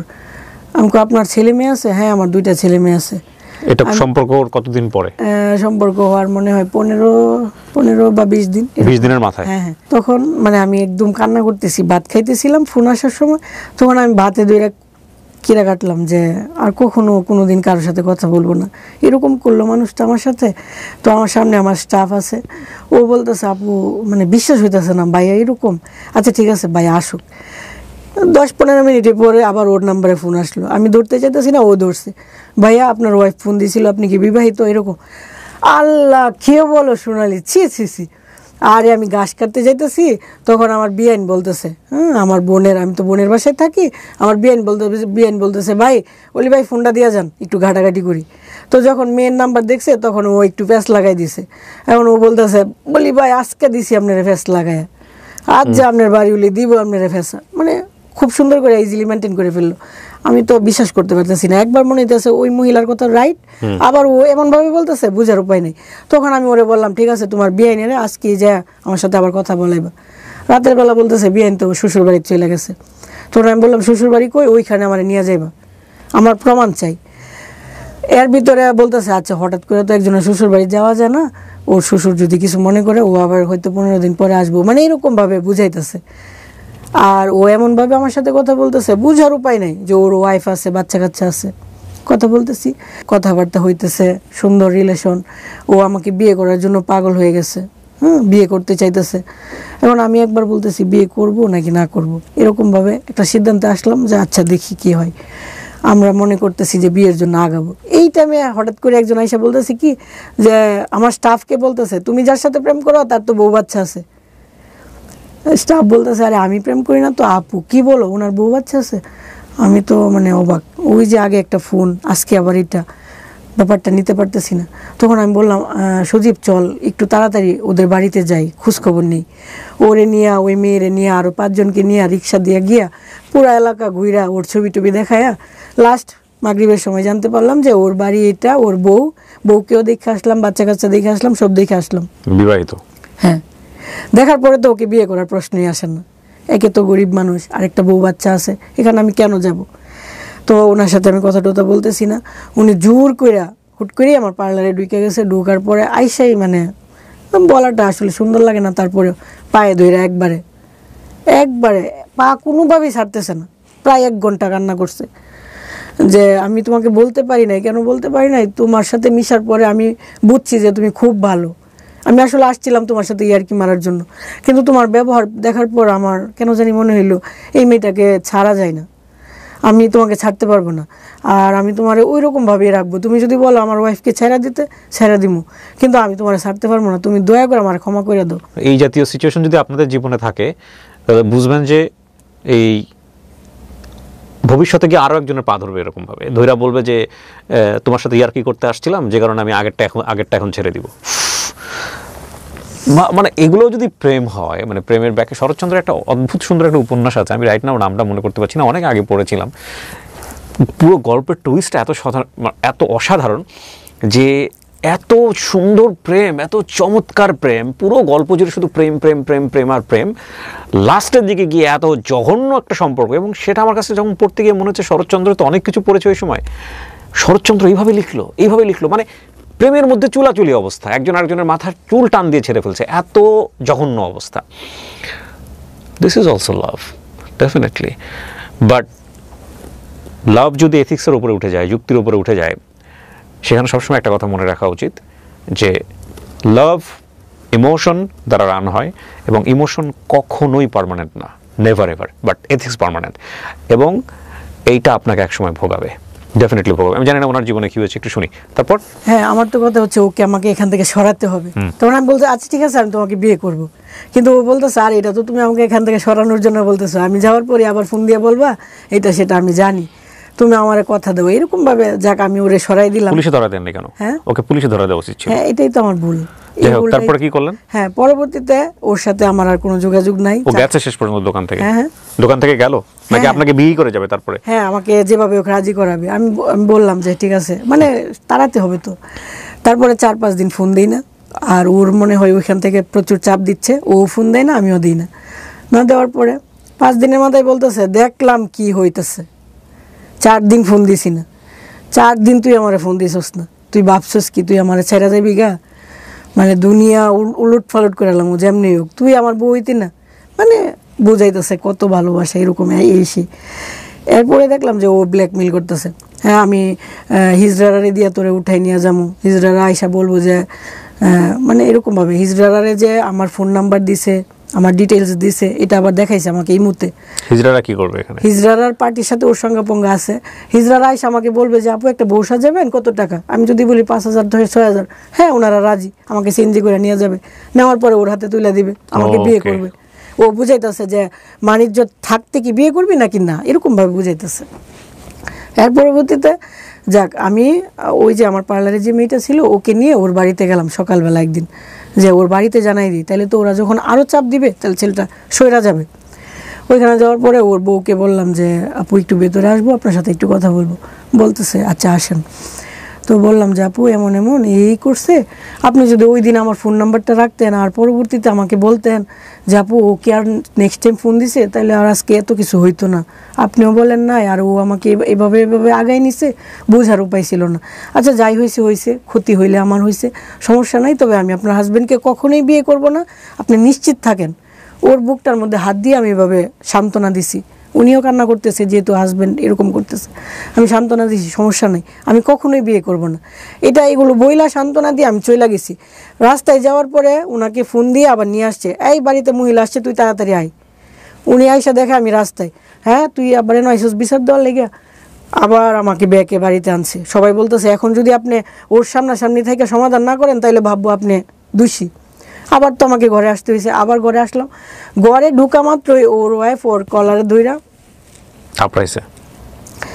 মানে সে হোক না খারাপ, আমি তো তার একদিন হলেও ভালোবাসছি। আমার এটা দেখে আবার একটু খারাপ লাগলো যে ছেলেটা আসলে অসহায়। ওই যে আমাকে বলছিল যে আমি আমার ওয়াইফের দ্বারা সুখ পাইতেছি না, হ্যাঁ আমার খুব খারাপ লেগে গেছে। একবার মনে হচ্ছে বিয়ে করে দেখাই দিই। আবার ওর ওয়াইফ একটা ভুল করছে কি, আমি তো তাকে সান্ত্বনা দেওয়ার জন্য আসছি বা ওকে কনফার্ম করার জন্য আসছি, আমি বিয়ে করব না। উনি আবার আমার সামনে বলতেছে আজকে বিয়েটা পরেই দিমু, এই করবো সেই করবো, মানে যেগুলো আমার উপরে আঘাত লাগতেছে। যেহেতু আমি ওনার ভালোর জন্য ওনার বাড়িতে আসলাম, উনি তো আমাকে আঘাত দিয়ে কথা বলতে পারে না, আমাকে আঘাত দিতেছে, আমার খারাপ লাগতেছে। আবার ওকে মারলো, দুইটা ব্যাপার খারাপ লাগতেছে। মনে হয়েছে বিয়ে করে দেখাই দিই। একবার জিদ আসতেছে, আবার মনে হইতেছে দূর কি দরকার আছে, ওর যা হয়েছে হয়েছে হোক, মানে মনটাকে বারবার বুঝাইতেছি একবার এই পাশে। কিন্তু আপনি প্রথম বউয়ের জায়গায় থাকলে আপনি কি করতেন? এটা তো সবাই না না, ওই মেয়েটার তো দোষ না, আমি তো বলতেছি মেয়েটা দোষী। রাইট, তারপর হ্যাঁ তারপরে চলে গেল, এরকম ভাবে হইলো। তো ও আবার ফোন দিতেছে বিয়ে করতেই হবে। ও আবার ওই যে ওর বাড়ির থেকে আমরা যে চলে আসছি না, চট্টর দেখে চলে আসছি, ও তাড়াতাড়ি গাড়ি নিয়ে আমাদের সামনে আইসা নায়ক স্টাইলে, একবারে নায়কের মতো, এই যে তোর কয়শো বাপ আছে, কয়শো বাপ আছে, বাপ নিয়ে আয়, তোর আমি বিয়ে করুম 1 মাসের ভিতরে, চ্যালেঞ্জ, তুই পারলে ফিরা, তুই আমার বাড়িতে বিচার নিয়ে আইসস, তুই আমার বউ হইবে 100% গ্যারান্টি। মানে ফিল্ম স্টাইল এরকম ভাবে বইলা গেল। যাক আইসা পড়লাম, ওনার সাথে কথা বলতে চাইতেছি না বা এরকম এরকম। উনি আবার বলতেছে বিষ খাই মরে যা মগা, আমার ছেলেটারে তুই দিস, তোর জন্য মরে যাচ্ছি, এই সেই। তখন বললাম আচ্ছা ঠিক আছে, আপনার ওয়াইফ যদি রাজি থাকে তাহলে আমি আপনার বিয়ে করবো, কারণ আমি জানি ওয়াইফ তো কখনো রাজি হবে না, সে তো এটা পারবে না। তখন ও আমার বলতেছে কি, ওয়াইফের তো রাজি করে ফেলছি, আজকে রাইতে বলছি যে আমাদের বিয়ে হয়ে গেছে, তো তুমিও কালকা বইলো ফোন দিয়ে যে আমাদের বিয়ে হয়ে গেছে, দেখো কি হয়। তখন আমি ওনারে বললাম কি আপু আমাদের তো বিয়ে হয়ে গেছে, তো আপনি মানে যদি পারেন আমার ক্ষমা করে দিয়েন, আমার হাতে আর কিছু করার ছিল না, আমাদের বিয়ে হয়ে গেছে, তো আমরা আসেন মিলা টিলা চলি এরকমভাবে। আমি যেহেতু অনেক টাকা ইনকাম করি, আমাকে এত টাকা পয়সা দেওয়া লাগবে না, জাস্ট ছায়া হিসেবে থাকলো, বা এইভাবে বললাম, দেখলাম উনি কি বলে। তো উনি অনেকক্ষণ ইয়ারকি টিয়ারকি মারলো, লাস্টে যখন দেখলো যে না আসলে মনে হয় বিয়ে করে ফেলছে, উনি বলতেছে আপু আপনি কি পার্লারে আছেন? আমি বলি জি। কোথায়? আমি আপনার পার্লারে আসবো। এখন একটা মানুষ আসতে চাইতেছে, আমি তো না করতে পারি না। আমি বলে আচ্ছা ঠিক আছে আসেন। আমি ভাবছি যে উনি আসবে, আইসা 2 কথা ভালো করে বলবে, তাহলে তো আবার। উনি আসার পরে ওনার বাড়ির সাঙ্গু পাঙ্গু নিয়ে আইসা, মানে আমি একা আর ওনার সাথে 5 জন, 5 জনে আমাকে যেরকম ভাবে পারে মারধর, আমার মাথার চুল অর্ধেক ছিঁড়ে ফেলছে। মানে উনি তো আইসা বলতো যে আপু সত্যি কি আপনি বিয়ে করে ফেলছেন? না এটা তো এটা আপনি আসলে নিজে থেকে বিপদ ডেকে নিয়ে আসছেন, এটা ওনার দোষ দিয়ে লাভ না, এটা আপনারই দোষ। না আমার এই যে কাহিনীটার মধ্যে বেশিরভাগই আমার দোষ, আমি বলবো না আমার দোষ না। হ্যাঁ পরে উনি মারধর করলো, পুরা বাজারের মানুষ জানছে, পুরা বাজারের মানুষ জানছে যে আমি ওনার বউ। আসলে কিন্তু আমাদের বিয়ে হয় নাই। পুরা রিক্সার ড্রাইভার, সিএনজি ড্রাইভারের কাছে ওনারা যায় বলছে এই পার্লারের মহিলা, এই সেই অমুক তমুক, মানে একদম কেমন হয়ে গেল ব্যাপারটা। তখন উনি কি করছে, আমাকে বলতেছে দেখো এরকম হয়েছে, এখন বাজারের মানুষ সবাই আমার পক্ষে, যে তোমার যেহেতু ইজ্জত নিয়ে টানাটানি হয়েছে, হ্যাঁ এটার একটা বিচার হবে, দরবার করব। এখন ও আমাকে ফোন দিয়ে বলতেছে কি, দেখো এখন বাজারের মানুষ যদি, যেহেতু বলা হয়েছে যে 5 লাখ টাকা কাবিন, এখন বাজারের মানুষ আমার যেভাবে হোক 5 লাখ টাকা আদায় করবো, আমি গরিব মানুষ তুমি তো জানো, তাহলে তুমি এক কাজ করো, আমি তোমাকে 2-2.5 লাখ টাকা দিয়ে দিই, তাহলে বাজারের মানুষ হোক গুসটুস খাইলো না, বা এত ঝামেলা কইরা কলঙ্কিত আর হইল না। কে বলতেছে এটা? হ্যাঁ, ওই যে যার সাথে ঝামেলা, ছেলে। হুম। পরে বললো তুমি আমাদের বাড়িতে আসো, আমার আব্বা বলছে যে তোমাকে 2-2.5 লাখ টাকা দিয়ে এটার ঝামেলা মিটাই। বিয়ে হয়নি তো 2.5 লাখ টাকা কেন নেবেন? সবাই তো জানতেছে আমার বিয়ে হয়েছে। হ্যাঁ, তো সবাইকে বলে দেন আমরা টাকা নিয়ে নিচে কাবিনের শেষ। এটাই তো মানে এই যে আমাকে মারলো, কলঙ্কিত করলো, এটা তো একটা বিচার হওয়া দরকার। হ্যাঁ, এখন আপনি টাকা কেন নিচ্ছেন তাহলে? আমি তো টাকা নিব না, হ্যাঁ, এটা ও বলতেছে আর কি। হ্যাঁ, আর ও বলতেছে তুমি ওইখানে বলবা যে আমার কোনো টাকা নেওয়ার দরকার নাই, আর আমি আর তুমি পরের দিন বিয়ে করব, যেহেতু তোমার কলঙ্ক হয়েছে। হ্যাঁ, এখানে আমার দোষ আছে, আমি বলতেছি। যেহেতু ওনারা আমাকে মারধর করছে, তখন আমি জিদের বসে আমার মনে হয়েছে যে বিয়ে করা দরকার, সুখ পাইলে পাইলাম, না পাইলে নাই, বিয়ে করব, মারলো কেন। পরে উনি আমাকে বাড়িতে নিয়ে উনি আমাকে বুঝাইছে কি, আর যাই দেখি ওইখানে উকিল আসে, উকিল না কি যেন বলে, কাজী, ডিভোর্স দেওয়া হবে। হ্যাঁ, আমি তো দেখি অবাক যে কি হইলো, মানে উনি আমার সাথে বিশ্বাসঘাতকতা করছে, ওই দিন থেকে ফার্স্ট শুরু। উনি আমাকে সিগনেচার দেওয়াইলো, উনি সিগনেচার দিল, মানে সবাই বুঝলো বিয়ে ছাড়া ডিভোর্স। হ্যাঁ, বিয়ে ছাড়া ডিভোর্স, সবাই বুঝলো ডিভোর্স হয়ে গেছে, উনিও মুক্ত। ওনারা ডিভোর্সের সময় কাবিননামা চায় নাই কাজী? উনি বুঝাইছে যে তোমার কোনো চাওয়া পাওয়া আছে, আমি বলছি না আমার কোনো চাওয়া না। কিন্তু আপনাদের বিয়ে যদি না হয়ে থাকে তাহলে ডিভোর্স হয় কিভাবে? প্রথম কথা হচ্ছে যে কাজীর মাধ্যমে ডিভোর্স হচ্ছে, কাজী তো আপনাদের কাবিননামা চাবে, কাবিননামা কই? এগুলো কিছু চাই নাই। হ্যাঁ, উনি তো চাইলে তো এটার ব্যাখ্যা হইতো, উনি কিছুই চাই নাই, উনি জাস্ট আমাকে নাম লেখাইতেছে, এমনকি আমার আইডি কার্ডের ফটোকপিও চাই নাই। আমি ইচ্ছে করে একটা সালিশের মধ্যে, হ্যাঁ আমি ইচ্ছে করলে একটা ভুল নামও দিয়ে আসতে পারি, ওইখানে কোনো কিছুই চাইতেছে না, আমাকে জাস্ট সবাই বুঝাইতেছে যে হ্যাঁ হ্যাঁ ছাড়াছাড়ি হয়ে গেছে, বউ খুশি, বাপ মা খুশি, সবাই খুশি, লেখালেখি হয়ে গেল।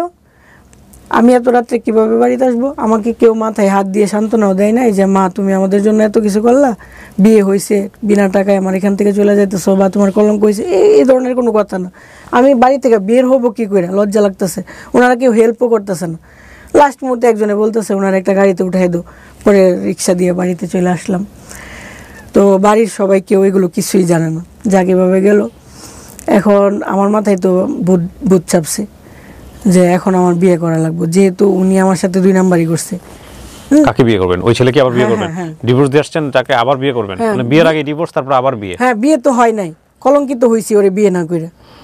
তখন পরবর্তীতে বিকেলবেলা ও আমাকে ডেট দিছে, আমি বিকালে আসবো, বিকাল হয়ে যেতেছে, তেমন একটা আসার সম্ভাবনা নাই। তখন ওর এক ফ্রেন্ডে ফোন দিছে যে কি অবস্থা, কি খবর। ওর ফ্রেন্ড বলতেছে যে ও তো বাড়ির থেকে বের হইতে পারতেছে না, যেহেতু কালকে এরকম হয়েছে, বাড়ির থেকে তো 2-4 দিন দিব না। আচ্ছা, আমি ওরা যাই নিয়ে আসতেছি। ওরা আবার নিয়ে আসলো। হ্যাঁ, আমরা আবার কাজের কাছে গেলাম, বিয়ে পড়াইলাম। এবার ফাইনালি বিয়ে করলাম। ফাইনালি বিয়ে হয়েছে। যে কলঙ্কটা হয়েছে বিয়ে না করেও আমি এটা করলাম।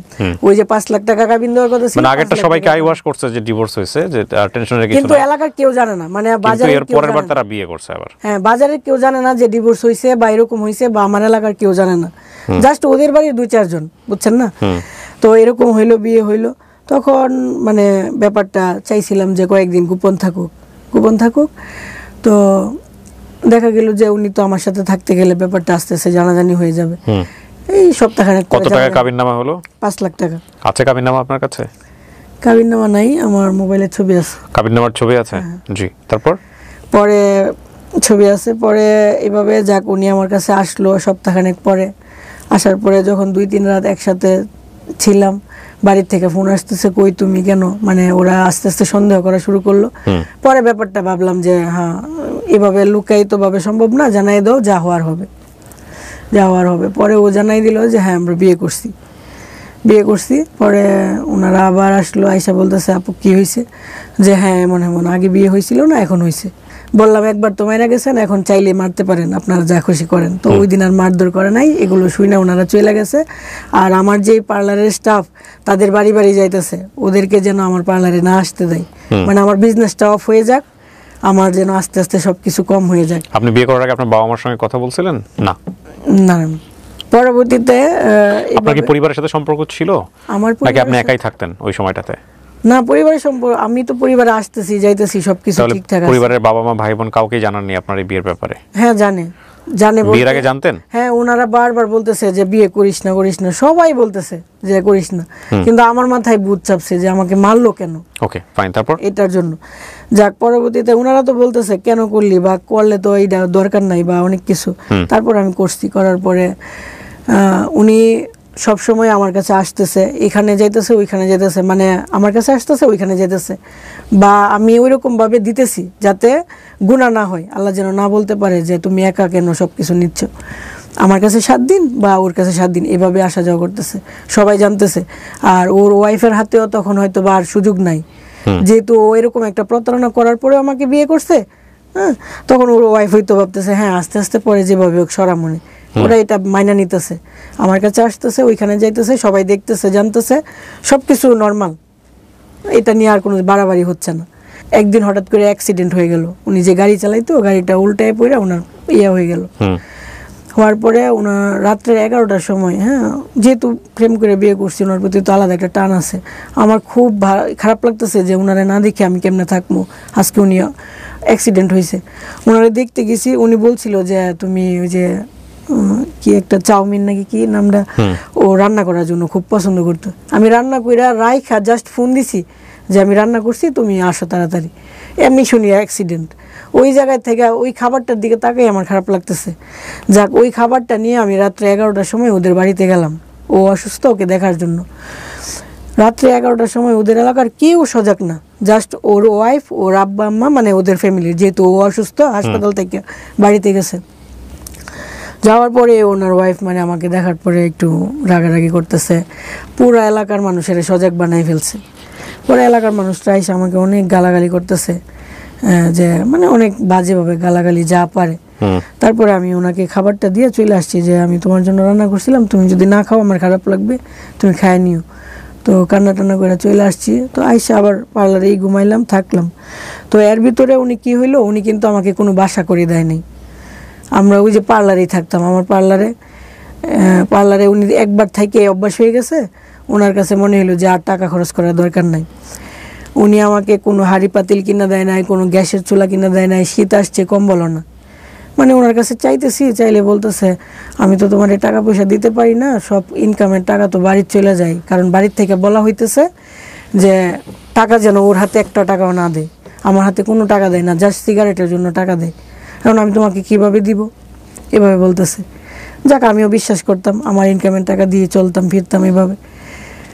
একটা সময় যখন নাকি নভেম্বর ডিসেম্বর আসলো, শীতকালে ওর আলাদা একটা ইনকাম হয়, যে ডেকোরেশনের কাজের, তো ওই যে ওয়াজ মাহফিল হয় না, ওয়াজ মাহফিলের রাত্রের বেলা যখন ওয়াজ হয় তখন আলাদা একটা ইনকাম হয়। ওই যে ইনকাম হয় ওই টাকাটা কিন্তু ওর বাড়িতে যাচ্ছে না, ওইটা ওর হাতে আসছে। এরপরেও যখন ও আমাকে টাকা না দিচ্ছে বা কিছু দিচ্ছে না, তখন আমার কিছুটা সন্দেহ হলো যে ব্যাপার কি। ওদের সব মুখ দিয়ে আপনি যেরকম ওই যে শরৎচন্দ্র চট্টোপাধ্যায়ের কথা বলতেছেন না, এত আদর করে, এত আদর যা বুঝার উপায় নাই যে ও আসলে ওইরকম কিনা, খুব আদর করে। আমরা খুব হ্যাপি, বোঝা যাইতেছে, সবাই দেখতেছে আমরা খুব হ্যাপি। তখন থেকে বলতেছি না, আমি আর সংসারটা করব না, বা আমার যে 5 লাখ টাকার কামিন আমি এটাও চাই না, আমি নিজে থেকে সইরা যাব। এটা বলা মাত্রই মানে মারধরের একটা লিমিট ছাড়া মারধর। আমার এই গাল দুইটা মনে হয় আজকে 5 মাস যাবৎ মার খাইতে খাইতে মানে অবস্থা খুব খারাপ, প্রচুর মারধর করে। মানে তুই চলে যাবি কেন, তোরে বিয়ে করছি, তুই আমার কষ্টের দিনে ছিলি, তুই আমার সুখের দিনে থাকবি। এতগুলো মারতেছে, মারের পরে যে এখান দিয়ে রক্ত বায়া পড়তেছে, ওই রক্তটা নিজেই চুষে খাইতেছে, আবার নিজেই আমাকে মেকআপ করাইতেছে, মানে আমার মন ভালো হওয়ার জন্য। আমাকে যে মারছে আধা ঘন্টা, এটা মুছে দেওয়ার জন্য আমাকে মেকআপ করায় যাতে আমার হাসি আসে। হাসি টাসি আসার পর এই তো হাসি দিছে, আরে বুঝার উপায় নেই, মানে মারতেছে আবার আদর করতেছে, এভাবে দিন কাটতেছে। মানে কিন্তু ওর পক্ষ থেকে আমি ওরে বুঝাইতাম, ধরো তোমার একটা আত্মীয় আমেরিকা থাকে, তুমি গরিব মানুষ, তখন তার মনটা তুমি কিভাবে জয় করবা? হয়তো তার জন্য কিছু শাকসবজি নিয়ে যাইবা, দেশি একটা মুরগি নিয়ে যাবা, এটাই তো। তুমি আমাকে তেমন কিছু দেওয়া লাগতো না, জাস্ট একদিন 100 টাকা আইনা বলবা নেও তোমার গরিব জামাইয়ের 100 টাকা রাখো, তাহলে আমি খুশি হমু। কিন্তু এটাও কোনো দিন দেয় না। তখন আমার ব্যাপারটা অদ্ভুত লাগতেছে, কেন দেয় না? তার মানে কি সে চাইতেছে ওরে আস্তে আস্তে অত্যাচার করবো, ওর চলে যাবে, এরকমই তো। এরকম করতেছে, আবার মারে। একটা কিছু হইলেই, কিছু বলতে পারি না, একটু 19-20 কথাটা একটু হইলো আবার মারলো, আবার আদরও করতেছে। বোঝার উপায় নেই। তো আমি বাড়ির চলে গেলে 10 মিনিটের ভিতরে যদি না আইসস তোরে যে কি করুম, বুঝাইতেছে খুব প্রেম, আমাকে ছাড়া তার চলতেছেই না। আবার রাগটাক বইলে আবার চলে আসতাম, এরকমভাবেই চলতেছে। এই করতে করতে ওর কিছু প্রতারণা আমার চোখের সামনে পড়লো। ও বিদেশ চলে যাবে আমাকে না জানায়, পাসপোর্ট টাসপোর্ট সব রেডি, একটা কিসের কাগজের জন্য যাওয়া হয় নাই। ও আমাকে আইসা বলতেছে, জানো আমি যে তোমার সাথে প্রতারণা করছিলাম আজকে সব বলবো। আমাকে কি প্রতারণা? কই যে দেখো আমি বিদেশ চলে যেতেছিলাম, কিন্তু একটা কাগজের জন্য হয় নাই, আমি হয়তো বা সপ্তাহখানেকের ভিতরে চলে যেতাম। তখন আমি এমন কান্না শুরু করছি, বলতেছে একটা শুনেই কান্না করতেছো, আরও তো অনেক কিছু ছিল, থাক আর ওইগুলো বললাম না। তখন তো বুঝলাম যে মানুষটা আমার রেখা বিদেশ চলে যাব, মানে হচ্ছে ওই যে আমার 5 লাখ টাকা কাবিন দেওয়া লাগলো না, বিদেশ চলে গেলে আমাকে খরচ খরচা দিল না, একটা সময় তো আমি এইভাবেই চলে যাবো। ব্যাপারটা এরকম দাঁড়াইলো। এরকমভাবে আস্তে আস্তে প্রতারণাগুলো সামনে আসলো। আমি বুঝতে থাকলাম যে না, মানুষটা দেখা যায় অন্যরকম। আঘাত পাইতে পাইতে, কষ্ট পাইতে পাইতে মনে হইলো যে না, আমি তো আসলে টাকার বিনিময়ে তার জন্য আসি নাই। আমার খুব মায়া লাগছিল, গরিব বইলা তাকে ভালোবাসতাম, বাড়ির থেকে মাংস রান্না করে না খাওয়াইতাম। ওই যে ময়মনসিংহের ছেলে, গরিব মানুষ, কি না কি খায়, খুব মায়া করে ভালোবাসতাম, তো সিম্পিতি চলে আসছিল অতিরিক্ত। ওই মানুষটাকে আমি একটা নসিমন ড্রাইভারকে বিয়ে করছি, টাকা পয়সা দেখা না, ও তো গরিব, আমি জাস্ট ভালোবাসার জন্যই বিয়ে করছি। এখন যখন প্রতারণা, আমি কিভাবে থাকবো এখানে, দরকার নাই। আমি নিজের থেকে ওকে আবার ডিভোর্স দিয়ে চলে আসছি। এর ভিতরে 1 লাখ টাকাও দিছি। কবে ডিভোর্স দিয়েছেন? ডিভোর্স দিছি ঈদের 2-4 দিন পরে। কোরবানির ঈদের? না না না, রোজার ঈদের। আচ্ছা। ডিভোর্স দেওয়ার 7 থেকে 8 দিন আগে 1 লাখ টাকাও দিছি আমি। টাকা দিছি তুমি উঠার জন্য, উঠো, দোয়া থাকবে, সমস্যা নেই। দিয়ে আসলাম। আয়শা ভিডিওটা আমি যে দিয়ে আসছি, ভিডিওটা যদি ওর সামনে না দেখাই ও বিশ্বাস করবে না। আরেকজনকে দিয়ে ভিডিও পাঠায়া শিওর করলাম যে হ্যাঁ আমি তোমার জীবন থেকে চলে আসছি। আমি জানি ও রাগ করে আর কখনো আসবে না। সাথে সাথে আমি মাগরিবের সময় ডিভোর্স দিয়ে চলে আসছি, ও রাত 8টার সময় আমার বাড়ির সামনে দাঁড়ানো, ফোন দিতেছে ঘর থেকে বাইরো, তুই কাপড় নিয়ে বাইরো, তুই দিয়ে ফোন দিয়ে কী হয়েছে, বেডি মানুষ দিলে কিচ্ছু হয় না, আমি তো আর দিছি না, বাইরেও কইছি। আমি আরে কী বলেন এগুলো, ফোন রাখেন। ফোন আর ধরতেছি না, টুস করে ঘরের ভেতর ঢুকে গেছে। আমার বোন এখানে বসা, আম্মা বসা, আম্মা আব্বার সাথে ঝগড়া করে, আব্বা নাই, আম্মার সাথে আমার বোনের সাথে ঝগড়া টগড়া করে, এই আপনার মেয়েরে কি আমি দিছি? হ্যাঁ, আপনার মেয়ে ডিভোর্স দিয়ে পড়ছে, আমি আপনার মেয়েরে নিতে আসছি। বুঝাইতেছে খুব ভালোবাসা। আমার আব্বা আমার মাও ভাবতেছে হ্যাঁ ছেলেটা যেহেতু এত কিছুর পরে আসছে, তার মানে মনে হয় সংসার করার জন্যই আসছে। ও আমাকে বললো আগামী শুক্রবারে আমরা বিয়ে করবো। 2-3 দিন পরেই শুক্রবারে বললাম আজকে না, বলে মূল্য আনবেন, বলতেছে আজকে তো টায়ার্ড, আচ্ছা অন্যদিন। তখন মনে হইলো কি যে প্রতারণা করতেছে মনে হয়। আচ্ছা ঠিক আছে, একটা মূল্যায়ন না, যদি আবার 2 কথা বলি তার মানেই যে আমার লাইফটা সেটেল হয়ে যাবে তা তো না। ঠিক আছে, আর কয়দিন দেখি। আর কয়দিন দেখতে দেখতে মনে হইতেছে কি না, এমনই, ও চেঞ্জ হবে না। তুই যে আমার কষ্ট দিয়ে চলে গেছিলে, ওই কষ্টটা আবার তোকে আমি দিমু, এই জন্য তোকে ফেরত আনছি। আবার চলে গেছি যে না ঠিক আছে, ওকে কষ্ট দিছ তো, হ্যাঁ আমি কষ্ট পাইছি। আবার বলতেছে তোর এত বড় সাহস, আমি তো এগুলো বলি তোর মন পরীক্ষা করার জন্য। মানে কি বলবো ভাই, এত মার ধর, এত কিছু। তারপরে এভাবে চলতেছে এই যে আজকে 2 মাস, হ্যাঁ, বিয়ে ডিভোর্সের পরে ওর সাথে থাকতেছি। অনেক অন্যায় এটা, লোককে সবাই শুনতেছে, জানতেছে, আমাকে নোংরা কথা বলবে, কিন্তু আমি সেকেন্ড চান্স নেওয়ার চেষ্টা করছি। যেহেতু আমাকে বুঝাইছে, আমি তোকে একটা সুযোগ দিচ্ছি। আজ অব্দি না, 1 বছরের ভিতরে আমাকে একটা জামাও কিনে দেয় না। শুনেন, আপনি একটা কথা বলি, মানে ওভারলোড হয়ে যাচ্ছে আমরা আসলে। আপনার বর্তমান বয়স আপনি কত বলেছেন? 30 প্লাস। 30 প্লাসের মানুষের জীবনে এগুলো ভুল, এটা অন্যায়, এটা ক্রাইম।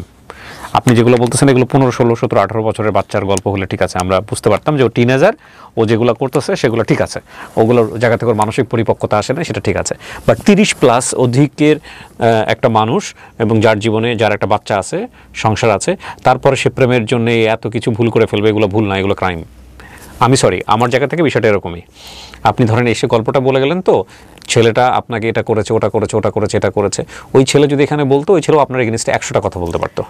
ঠিক আছে, গল্প যখন বলে এখানে কেউ একজন, গল্প যখন এখানে কেউ একজন বলে, তখন সে মনে করে যে আমি হচ্ছি পৃথিবীর সবচেয়ে ভালো মানুষ আর বাকি যারা সবাই অপরাধী। এটা নিয়ম, মানে গল্পের জায়গাটা থেকে এরকমই হয় বলা। কিন্তু গল্পটা কখনোই এরকম না, গল্পটা দ্বিপাক্ষিক। অবশ্যই তার কথা আছে। আর দ্বিতীয় কথা হচ্ছে যে আমি ধরে নিলাম যে যদি আপনি যা বলছেন সবই সত্য যদি হয়, তারপরেও আপনি এই যে বর্তমান যাকে বিয়ে করেছেন বা বিয়ে করে ডিভোর্স দিয়েছেন বা ডিভোর্স ছাড়া যেভাবে থাকছেন, হোয়াট এভার ইট ইজ, এই সংসারের যে ভুলটা, এই ভুলের সমস্ত ক্রেডিট আপনার। জি জি, এটা অবশ্যই আমার। তাই তাছাড়া আপনি জেনে শুনে ওর বিয়ের আগে জানতে পারছেন যে ওর বউ আছে, আপনি এই আগুনে ঝাঁপ কেন দিবেন? কারণটা হচ্ছে আপনি তার প্রতি প্রেমে পড়ে গেছেন। প্রেমে পড়তেই পারেন হয়তো বা সেখানে মন আসছে যে কারণেই হোক হয়েছে, কিন্তু প্রেমে পড়া আর বিয়ে করে জীবন নিয়ে সিনেমিনি খেলা এটা এক জিনিস না। শোনেন, আমি আমার এন্টায়ার লাইফে অনেক গল্প প্রচার করেছি এই রকমের। বিষয়টা এরকম না যে আসলে কাউকে জ্ঞান দেয়া এই গল্প নিয়ে বা এরকম কোনো কিছু করা। আমাদের সংসার জীবনের অনেকেই আমরা হ্যাপি না, অনেকেই অনেক ধরনের অভিজ্ঞতার মধ্য দিয়ে যাই, বাট যারা বিভিন্ন রকম, দেখুন আজকে যে আমাদের যে বোনটি আজকে এখানে এসছে, ওর নাম হচ্ছে সুমা কিন্তু একটা রিয়েলাইজেশন নিয়ে এখানে এসছে যে ওনার মতো কেউ যাতে ভুলগুলো না করে, ওনার মতো ইমোশনালি যাতে ব্লাইন্ডলি কেউ এই ভুলগুলো না করে। একটা পার্ট পর্যন্ত ওনার জীবনে যে ঘটনাটা ঘটে গেছে, বিশেষ করে ওই যে আপনার সেই সময়টাতে প্রায় 13 থেকে 14 বছর আগে একটা ভিডিও নিয়ে ওনার জীবনে যে ঘটনাটা ঘটে গেছে, এবং সেখান থেকে ফিরে এসে নিজের জীবনে দাঁড়ানোর যে চেষ্টাটা, একটা সংসার জীবন, এই পর্যন্ত দেখেন, এই পর্যন্ত এই গল্পের এই জায়গাটা অসম্ভব রকম রেসপেক্টের একটা গল্প। একটা যুদ্ধে একটা মেয়েকে সামাজিকতার মানে বলা যেতে পারে রক্তচক্ষু উপেক্ষা করে নিজেকে টিকিয়ে রাখার যে গল্পটা, এটা একটা প্রচণ্ড শ্রদ্ধার সম্মানের একটা গল্প। কিন্তু এই মানুষটাই জীবনের একটা পর্যায়ে এসে যখন এমন একজন মানুষের সাথে ফল ইন হচ্ছে, প্রেমে পড়ছে, একটা ভালোবাসার সম্পর্ক তৈরি হচ্ছে, হাজব্যান্ড ওয়াইফের সম্পর্ক তৈরি হচ্ছে, আবার হচ্ছে না, আবার সেখান থেকে বের হয়ে আসছে, এই যে ব্যাপারগুলা, এইগুলা টিনেজ বয়সে অনেক সময় মানা যায়, কিন্তু এক বাচ্চার মা হয়ে একটা পরিণত জীবনে এক্সপিরিয়েন্সে এসে প্রেম আমাদেরকে এরকম সেকেন্ড করে দিলে সেটা নিঃসন্দেহে আমাদের জন্য অত্যন্ত কষ্টকর। আমি শুধু আপনাকে একটা জিনিস প্রশ্ন করি, আপনি গল্পটা কেন বললেন বলেন তো সামাজিক যোগাযোগ মাধ্যমে? মানে আপনি আসলে ইন্টেনশনটা কি আপনার গল্পটা বলে? আপনার এই গল্প থেকে মানুষ কি শিখতে পারে আসলে? আচ্ছা, মানে যে গল্পটা বলতেছিলাম, আর জাস্ট 2 লাইন বলি, আর জাস্ট 2 লাইন। আপনি 2 লাইন বলেন, কিন্তু 2 লাইনে কিছু থাকবে না, আমি বলার সুযোগ দিচ্ছি আপনাকে, বলেন, সমস্যা নেই। ঠিক আছে। উনি আমাকে ঈদের মধ্যে বুঝাইতেছে যে টাকা টুকা নাই, জামা কাপড় দেয় নাই। হ্যাঁ, উনি বুঝাইতেছে যে কুরবানিও দিবে না। এখন আমার মনে হচ্ছে আমাকে বিয়ে করার পর জীবনে প্রথম যদি উনি কুরবানি না দেয়, তাহলে হয়তো আমাকে নিজেকে অলক্ষী মনে হতে পারে। আমি আমার বোন জামাইয়ের কাছ থেকে 20,000 টাকা আইনা দিয়া ওরে বললাম যে হ্যাঁ, তুমি সাথে কিছু টাকা দিয়ে বাড়িতে কুরবানি দাও। কে বলছে আপনাকে এটা? এটা আমার ধর্মে আছে? আপনার হাজবেন্ডের যদি সামর্থ্য না থাকে দিবে না, শেষ। এই অলক্ষী মনে হওয়ার কি আছে? বউয়ের সাথে কি সম্পর্ক? এই যে আকবারাই আমরা মনে করি, এটাও একটা সমস্যা। যাই হোক, হ্যাঁ, তারপরে পরে উনি কি করলো, 20,000 টাকা নিয়ে উনি আমার বুঝাইছে, আচ্ছা ঠিক আছে, একটা খাসি আনমনে আইনা তোমার এখানে কুরবানি দিব। তখন তো আপনার সে স্বামী না? হ্যাঁ, না না।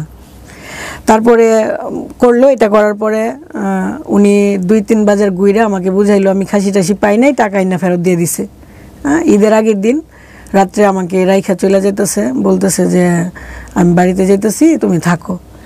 ঈদের কোনো বাজার টাজার কিছু কইরা দেয় নাই, কিছুই না, উনি চলে গেল। আপনার 2 মিনিট হয়ে গেছে, আমি জানি আপনি শুধু অভিযোগই বলতে থাকবেন আপনার এই তাকে নিয়ে। দরকার নাই তো, যেখানে ভুলটাই আপনার, তার অভিযোগ দিয়ে আমরা কি করব বলেন?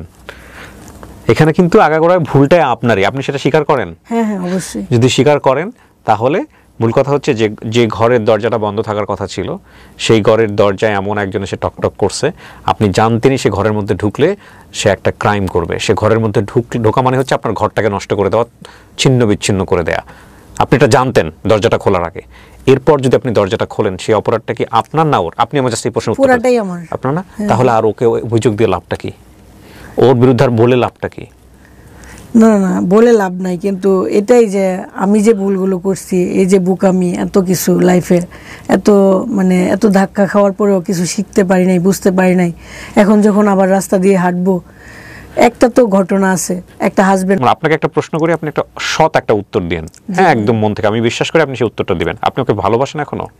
জি, ভালোবাসি। দ্যাট ইজ দ্য, মানে গল্পের যদি লেসন বলেন তাহলে এটা হচ্ছে লেসন। যে মানুষটাকে সে এখনো সে ভালোবাসে, সেই মানুষটার সম্পর্কে সেখানে বসে অভিযোগের পর অভিযোগ বলে যাচ্ছে। ফ্যাক্ট হচ্ছে কি, আমরা আসলেই সত্য কথা বলতে লাভ কোনটা, লাভের সাথে রেসপেক্ট কোনটা, এবং লাভের জায়গাটা থেকে আসলে কতটুকু আমাদের জীবনে রেসপেক্টের একটা জায়গা থেকে চর্চা করা উচিত, সেইটা আমরা আসলে বুঝি না। আমরা আসলে কেউই বুঝি না। যে মানুষটাকে আমি লাভ করি, সেই মানুষটাকে আমি কেন অসম্মান করব? অ্যান্ড উই ডু অ্যাকচুয়ালি লাভ করার পরেও করি, মানে কষ্টের জায়গা থেকে করি, অভিমানের জায়গা থেকে করি, বিভিন্নভাবে করি, হ্যাঁ বিভিন্নভাবে করি। আর দ্বিতীয় কথা হচ্ছে উনি এখনও তাকে ভালোবাসেন বলেই এগুলো করে যাচ্ছেন এইভাবে। তো আর ওই যে একটা কথা আছে না, যে কে জানি বলেছিল everything is fair in love and war, মানে এটা যেমন সত্য তেমনি এটা একটা বিধ্বংসী কথা। কারণ এই ইমোশনটা খুবই পার্টিকুলার একটা টাইমের জন্য, খুবই লিমিটেড একটা টাইমের জন্য। এই ইমোশন থেকে টুডে অর টুমোরো আপনাকে বের হইতেই হবে এবং ইমোশনটা কাজ করবে না। কিন্তু যেই সব অন্যায় জিনিসগুলো আপনি আপনার জীবনে এই সময়টাতে করবেন এই ইমোশনের প্রেক্ষাপটে, এটার ক্ষতি আপনাকে সারাটা জীবন বয়ে বেড়াতে হবে, সারাটা জীবন, বিলিভ মি। সো প্লিজ এইসব ইমোশনের শেখান হয়ে আমরা যাতে ভুল না করি। আপনার সন্তানটা বড় হচ্ছে, আমি এই জন্য এত বছর পরে এখানে আসা, এত বছর পর ওই যে অতীতের ঘটনাটা এখানে আনা, যেখানে মাত্র কিছু সংখ্যক মানুষ জানতো, সত্য হোক মিথ্যে হোক জানতো, এখন তো সবাই জানতেছে, মিথ্যে হোক যাই হোক সবাই জানতেছে। হ্যাঁ, এত বছর পরে কেন সামনে আনলাম? এই জন্যই আনলাম যে আমি কখনো মাথা উঁচু করে দাঁড়াতে পারি নাই, কাউকে একটা কথা বলতে পারি নাই। দেখা গেছে যে ফুফাতো বাইরে শাসন করছি, বলছে ও তুমি নিজে কেমন ভালো, আঘাত পাইছি, খুব কষ্ট লাগছে যে ওই যে একটা ঘটনার জন্য কারো কাছে মানে মাথা উঁচু করে দাঁড়াতে পারিনি। এখন হাজব্যান্ড যে মারধর করে, উনি কিন্তু এই জন্যই মারধর করছে যে তোর বাড়ির মানুষের তো কত মুখ তমুক, তোরা কেন আমি ভাত খাওয়ামো, এই ধরনের। এই যে আমার এলাকার মানুষ একটা ঘটনাকে ইস্যু করে আমার হাজব্যান্ডের সংসারটাতে আমাকে টিকতে দিল না, যাক টিকলাম না, ঠিক আছে আমার এখানে হয়তো ভুল আছে, কিন্তু আমার মেয়েটাও তো এরকম, আমার মেয়েটার বিয়ে হবে, হয়তো ওর হাজব্যান্ড কোনো দিন আবার বলবে তোর মা এমন করছিল।